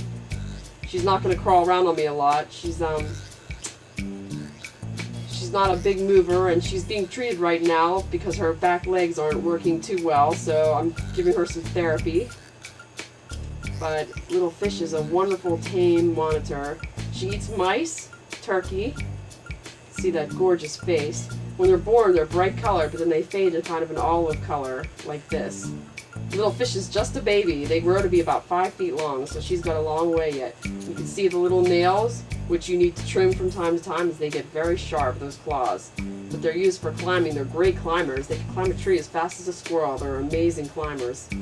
Climbers and swimmers. They will often sleep under the water, which is kind of scary when you first get one. You don't know if they're alive or dead, but say hi, Little Fish. So moving on from that, we're moving back to the Mike Nelson interview. Check this out. Well, I gotta say something. When I first started watching Mystery Science Theater was back in '89, I think. I was at my grandmother's house with my cousin. And the first time we saw it, we were kind of like confused at first, and I think it was Hercules. I can't remember which Hercules it was, but we were watching one of those. I might have been with the one with Steve Reeves. I'm not sure. Right. But yeah, that we were hooked, and then we started doing our own little thing where we'd imitate it in a sense, like make cardboard cutout look like the chairs of the theaters, and make fun of Friday the 13th, and you know, we had a great time doing it, and it's been in my heart for forever, you know, and I've wanted to talk to you guys for so long, and I can't believe I'm actually talking to you, but you know, this is, for me, it's you know, it might be weird for other people, but it's a dream come true for me. Oh, that's great. I really appreciate it, and it's always been very gratifying for us, the way that the show connects with certain people, and obviously it's not true of everyone, and it's not a show for everyone, but you know, we did it, like you say, with your show, because we really loved it. We just had a blast, and I remember the Python people saying this too, that when they started in the early days, they just laughed like crazy, and that's what we did pretty much throughout the whole thing, and so to have that transfer over, because it's not always true that you have fun doing a show and it doesn't always translate to the screen. You know, it's just a small piece of screen with, you know, light coming out of it. So to make that transfer out of the TV is not easy, and so I'm glad that it did, and I'm glad you enjoyed it. Yeah, it definitely had an impact on me, because I think, you know, after your show, it was basically embedded in my mind, because I wanted to be on TV since I was 4 years old, but basically after your show, it was embedded in my head that I had to do this. This was something I wanted to do, because I've always been into comedy. I mean, comedy's been my major thing, and everybody's always bugging me to go do stand-up comedy. I've done, like, plays and whatnot, and figuring, what the hell, I can get in front of people and do that. I guess I could do that. And, you know, big fan of Three Stooges and all the old comedies, and Mystery Science Theater is one of my favorite ones of all. That's great. I think I always tell kids, because I do speaking at a lot of colleges, so when college kids ask me, you know, if I wanted to get into it, what do you think, what's the route? And I always think stand-up is probably the best training that you can do, because it teaches you about everything, you know, about timing, and teaches you about acting, and it teaches you about how to handle yourself on stage and how people think of you. Because if you don't identify that to an audience, they're going to eat you alive. Yeah. So you have to. It touches on everything. You know, you have to be physical. You have to. So yeah, I think stand-up is the way to go to get into everything else. So you know how this whole retrospective, I've been saying, oh, we're going to give you some behind-the-scenes info and stuff on Wolf and Does. Well, yes, we're going to. Back in the day, I don't know, some years ago, Bird and I made a retrospective documentary of our failed attempt at a bar tour stop Wolf and Does. So here is actually the whole entire documentary. Check this out. Hey everybody, welcome to Unprepared and Half-Assed Volume 2, Wolf and Does. This is us going up to Wolf and Does to do a bar event. We went up with a tape of our episodes to play on their TVs, went up with our friend Maui to do a little rapping. Here's a little taste of Maui right here. If hip-hop was a woman, she'd probably be Tammy. All the rap now, so grimy, so gritty. The night before our trip to Wolf and Does, we tried to go up to check the place out, talk to the owner and stuff, but it was snowing pretty hard, as you can see. So we decided not to go up that night because Casey was driving. I mean, if you look at my face in parts of this, you can see the fear in my eyes because Casey is an awful driver. But anyway, here's what we decided to do instead. So, as you know, we didn't go up to Indiana, and so Bert, what are we doing? Well, right now, at this point in time, I expected us to be up in Indiana, but we decided to stay here and sit back, drink some margaritas, smoke some bowls, and smoke some cigarettes and watch Death Hunt. Death Hunt. So anyway, we had our Death Hunt party, drank our margaritas, smoked our cigarettes, and then we decided to go the day of our event. Guess what, everybody? Today is Thursday, and yesterday was Wednesday, and yesterday was the day we did not make it up to Wolfendo's because we're paranoid. But so we're actually going to Wolfendo's today to do our event. Unprepared. Dun, dun, dun, dun. And broke as fuck. Oh, you don't even know the way we like it. So yeah, we're going to a bar to do this event with no money, so we're not going to be able to drink. That's about it. We don't know what we're doing. But we know Maui's performing. Thanks, Maui. Saving our butts.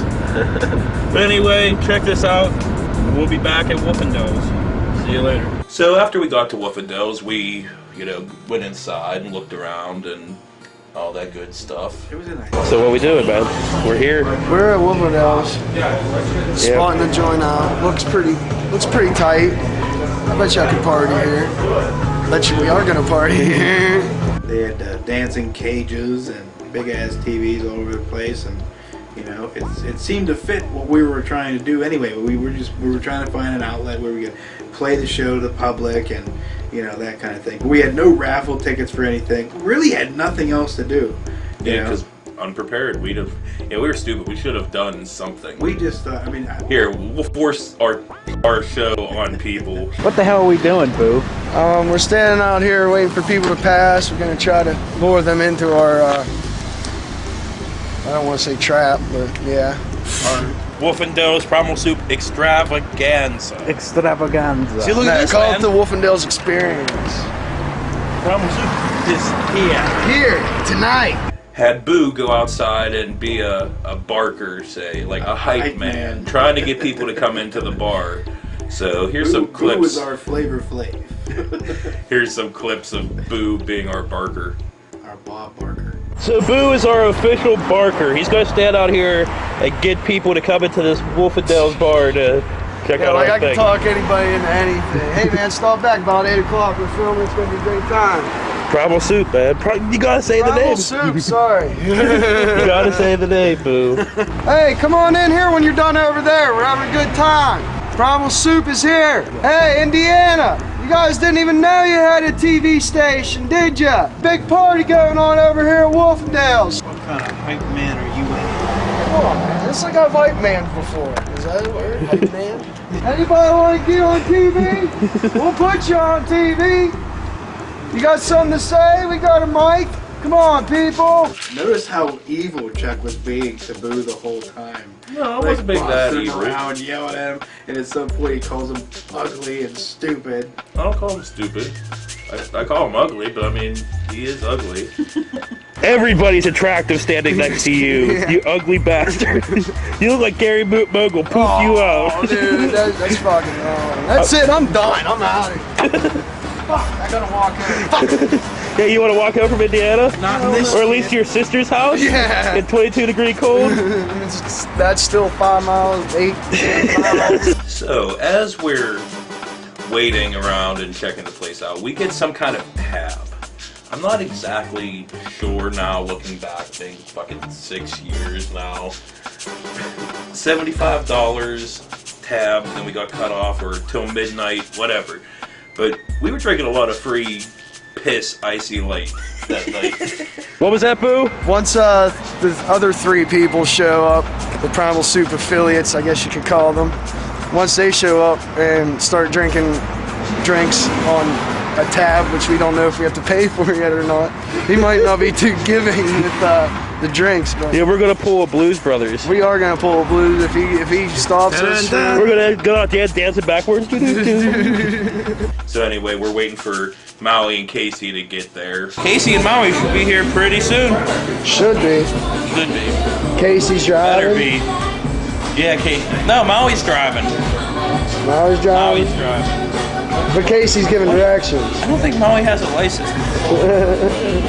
License? What's that? That never stopped you, though. Yeah, who needs one of them? So once Maui and Casey got there, we gave Maui the mic, and he kind of went around talking to people, basically hitting on women. Got the lovely tattoo hanging out. Oh, they're in perfect light. They're in perfect light. So what we got over here is, looks like a young, lovely lady in sexy lingerie and something that I love to be. You know what I mean? Two sexy hottie. I don't know what else to say, but you know, let us know what's going on with you. See, I see we got hints of sexy tattoos coming out. Oh, the birds. Come on down, check her out. See that flat stomach? Oh, rebel, and a saint all at the same time. So if you want to get in the cage while I'm performing, you definitely be one of my video girls. You definitely be one of my video girls. You heard it here first. Drink, you motherfuckers. You heard that shit here first.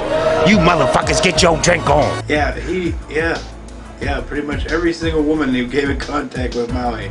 It went from, what's their name? Ooh, titties, hips, ass, nice. Basically. Pretty much how it went. Sorry, Maui. So Maui came on and did his 3 songs, one of which including our Primal Soup theme, which we'll slap on right here. Why not? Check it out. This is Maui live at Wolfendel's doing the Primal Soup theme. Yeah, just to let y'all know, Primal Soup's in the house, and this is that song.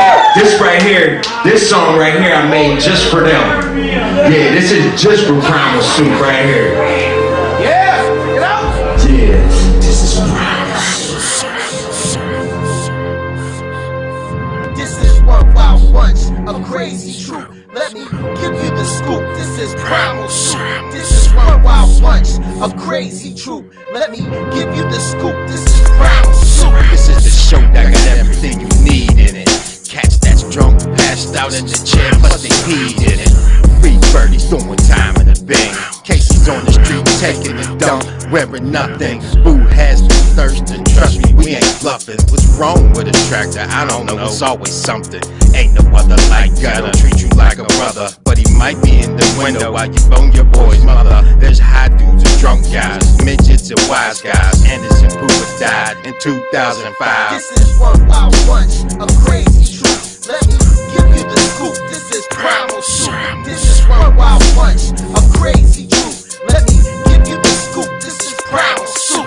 They got the artist showcase. What the hell does Scott say? Letting out his twisted thoughts. Must have took a smoke break. Dudes on the dating show just to try to bone a babe. Area between black and white, that's called a gray. On the Renegade, my Danny Sarate. If you drink beer in the place that you live, then you might be a conservative. Casey's girl got him in check. Got us sick of the stuffed animals. Please show some respect. This old head got his hammer with his bandana on. Go home and change his outfit. He's cooler than the fawn. This is one wild bunch of crazy troop. Let me give you the scoop. This is Primal Soup. This is one wild bunch of crazy troop. Let me give you the scoop. This is Primal Soup. Yeah, Bird, Gutter, Boo, Casey, T. Wilder, Ray, and the lovely ladies. Yes, it's Primal Soup. Make sure if you see a camera walking around, jump all in. You'll be on TV next week. So after Maui's done singing our theme song, we get up on stage to say our whatever. We're kind of drunk, but we're not sauced yet, I wouldn't imagine. And we're going to showcase the show tonight. It's pretty fucking crazy, so... Yeah, if you like that shit... Bird just... blah, blah, blah, blah, blah, blah, blah, blah. Hey, everybody! I'm here at Wolfendel's and Bird, Gutter, Maui, Boo, what's up, Casey, hey, and we're here at Wolfendel's and I get up there and I'm trying to get the show, like get what I need for the show. Welcome to a new episode of Primal Soup. Philadelphia. All right, hey, that's right. On this tape, we got all kinds of stuff. Awful. Awful. Yeah. And the most embarrassing part about it was looking out into the audience when I was going on my little rant and rave tyrant. Nobody was listening. Nobody cared. I could have been like, you guys are all fucking carrots and apples and potatoes. Nobody would have cared what I said. At all. I'm like, my dick's out right now. You know, nothing. They wouldn't have turned and looked at all. They were just like, whatever, we're drinking. So anyway, Maui did his 3 songs, and they put our tape on, and nobody cared. Not one single person cared at all. All 3 people in the bar cared. You know, and that's the problem. See, our show was running, nobody's there, nothing. And Boo's still outside trying to get people to come in. The tape's playing, we're all outside. Go, Primal Soup! Yeah, look. He's screaming at an empty street. Up the other way and down the other way, empty. In fact, we were all screaming at an empty street at one point. There's no one. There's no one out. You gotta yell out. I hear you in the. You gotta yell out. What, you want me to hear me club in tanning? Indiana. I gotta hear you in the windows, man. You gotta call them out of the bar. We should have done like the Blues Brothers and rode around town all day. Primal Soup could come to New York, and New York would suddenly go dead with business. Primal Soup! Primal Soup! We're not as ugly as we are on TV, I promise! Come on, check out America's favorite fat bud! So, they end up cutting our tape off. I don't remember if they cut our tape off before people arrived or right after. Yeah, I don't remember, but they cut our tape off. I don't remember when. Was that a lot of free icy light? Yeah. But yeah, they cut us off, so, but we still ended up getting Maui to be able to perform his last 3 songs with a whole bunch of people there. You wanna be wrapped in. Plus the way we vibing, she got me trapped in. And once again, nobody cared. Nobody. Yo, fellas, if you got a sexy lady to you, yo, tell her she's too hot. Yo, she's too hot. Yeah, all y'all too hot. So, guess what happens? They cut Maui off with the Pittsburgh go to right here. Yeah. Pittsburgh go to the Super Bowl. You just see the disdain on Maui's face, like what the fuck just happened? And what's pretty messed up is as you can also see is like the rage in me. I rage cut the camera. I'm like, buh. The DJ actually started talking over top of Maui before, right as they were cutting him off. You know? But we don't have footage of that. Maui's in his set. The guy goes, "All right, and all of a sudden Steelers, you know, here we go." But anyway, after Maui got cut off, we were all pretty fucking livid. I mean, look at Bird's face. You can't see my face, but look at Bird's face and everything. Everybody's pretty pissed off. But after the initial pissed offness wore off, we're like, fuck, we still got to film for the show. So what do? We just basically wandered around and filmed random chicks, just whatever, random dance and bar stuff, cage dancers. But at this whole entire time, we're still drinking free icy light. Yes, we were. All of us. Me, Bird, Casey, Ray, Cindy, Maui, Tyler, and Boo. That's like 8 or 9 people. We were all drinking for free. All night. So Casey decided to wear the elephant that night at Wolfendo's, and he whipped that elephant out. Should we show him what the elephant is, live and in color? Do you mean like the previous elephant? Okay, yeah, this is the elephant. Oh, come on, man. I'm gonna go hacky sack, guys. So you saw the elephant, so here is Casey in the dancing cage with the elephant again. I'm sorry.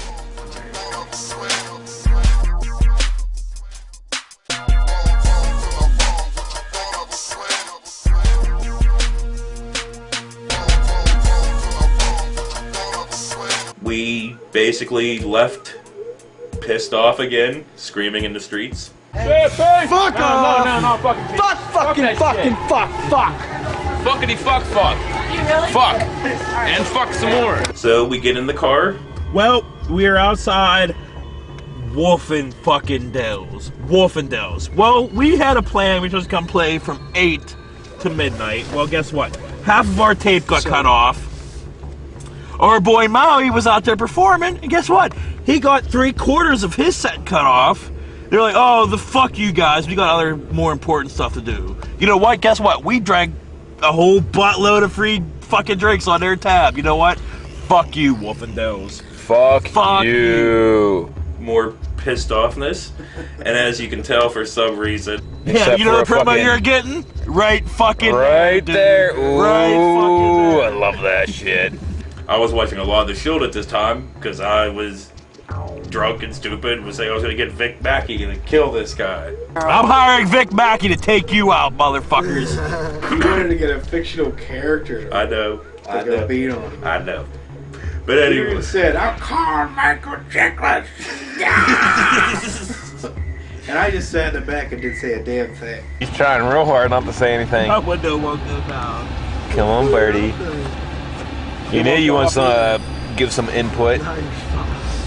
So in final thought, looking back on this documentary, I realized, one, we're stupid. We should have never done this in the first place. But two, Wolf and Does, shouldn't have cut our tape off. Shouldn't have cut Maui off. Shouldn't have offered free drinks to 9 dumbasses with video cameras. Dumbasses, I would take advantage Earth, I would call this. Hey, look, if you're going to offer free booze to somebody and say, yeah, don't worry about it, dude, and then we're going to hook you up with your stuff, and then halfway through they just cut it off. No explanation at all. But not the alcohol. Not the alcohol. They cut off our show. And then we were like, hey, what happened? Like, nobody's watching anyway. We're like, okay, can Maui still sing? Yes, he can. So Maui goes out and does his thing, they cut him off. Then you go to them and they're like, nobody listens. Nobody cares. You're like, Jesus Christ. So they put on Britney Spears and all of a sudden the booty shaking begins.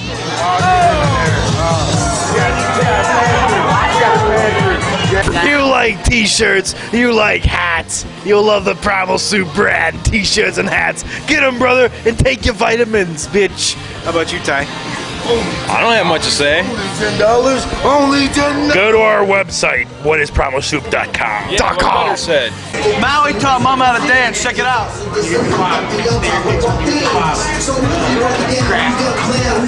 So, as everybody's here, you've got a rundown of what's going on this evening. We are going to let you go back to our main man on the streets. Take it away.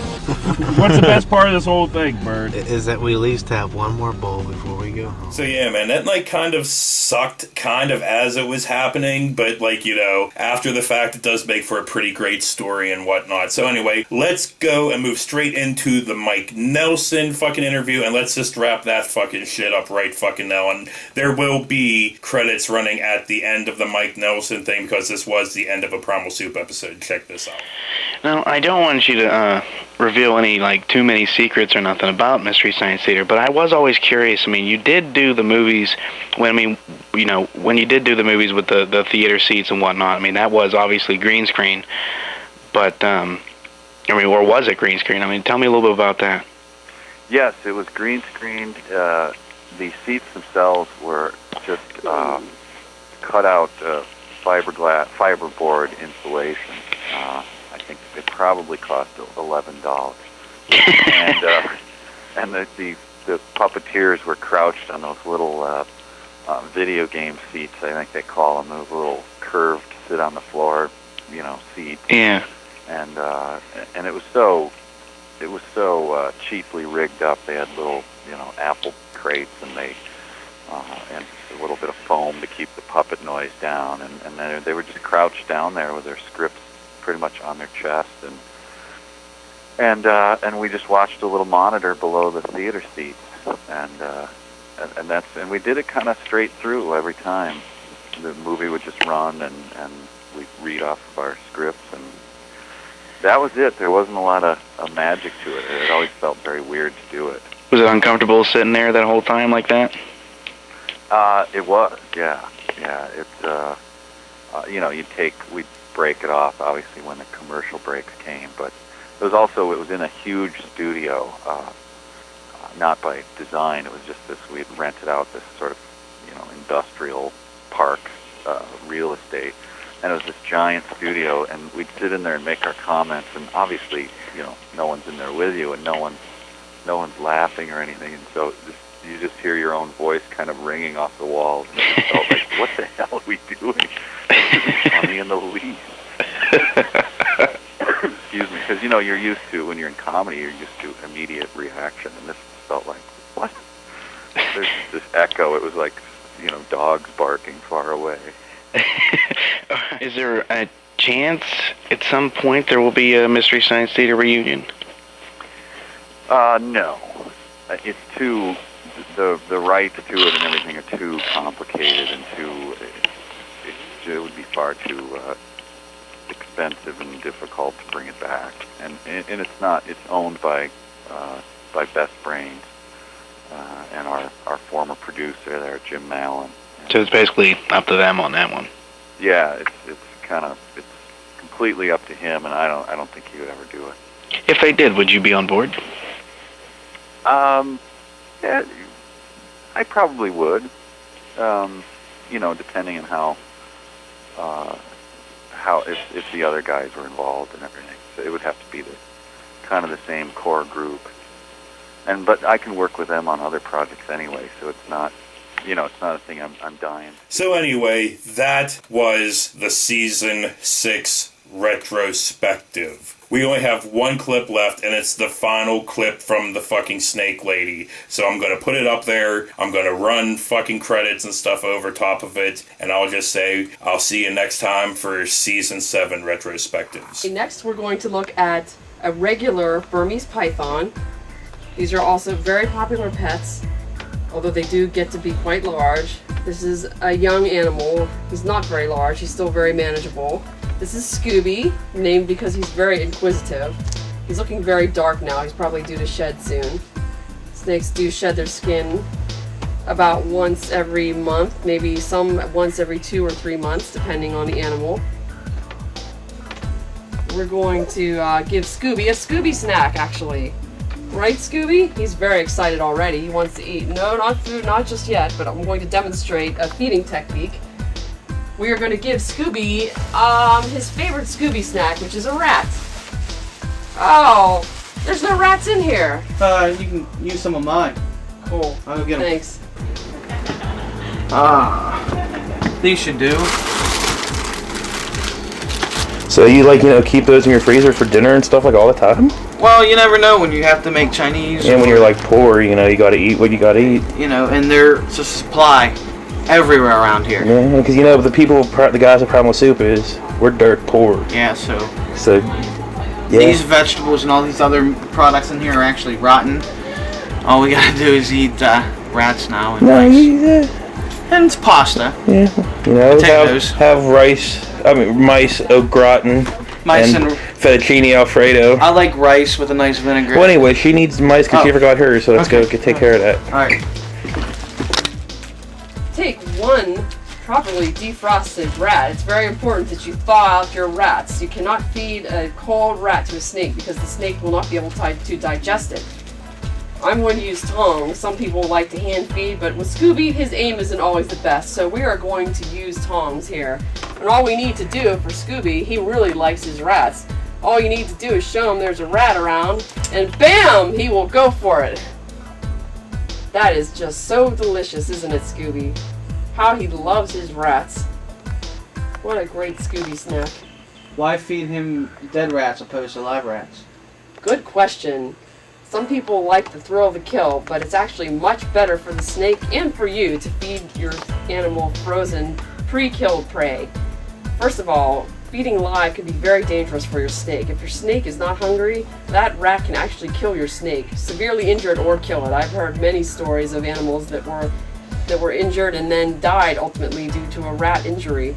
Rats and mice can scratch the eyes of a snake. They can deliver a fatal bite. Also, if your animal's not hungry, you've got to keep that mouse alive. May become your next pet. Freezing the mouse destroys the parasites. It's much safer, it's economical. You can buy a bag of 50, which is what I do. Just buy a bag of 50 of every size and just keep your freezer full of mice all the time. Just warn your grandma or your parents that there's micicles right next to the popsicles, and then you'll be okay. But it's definitely better for everyone to do frozen.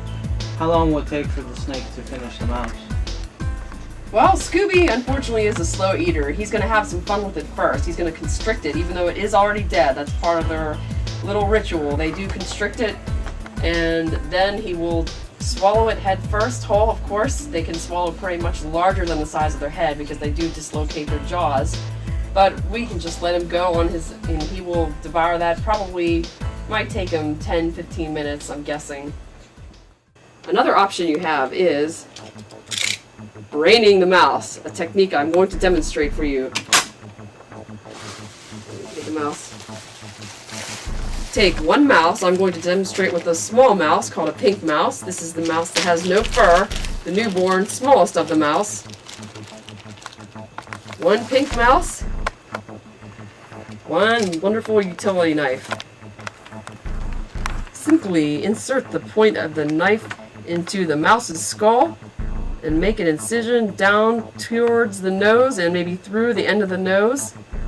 And what you will have is brain matter will exudate through the opening. If I do this correctly, just squeeze the mouse's head a little, and there's the wonderful oozing brain matter, which reptiles usually find irresistible. So let's see if Little Red finds this, the brain matter, irresistible.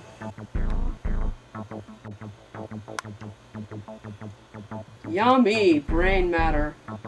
Turns your little docile hognose into a bloodthirsty, ravenous reptile.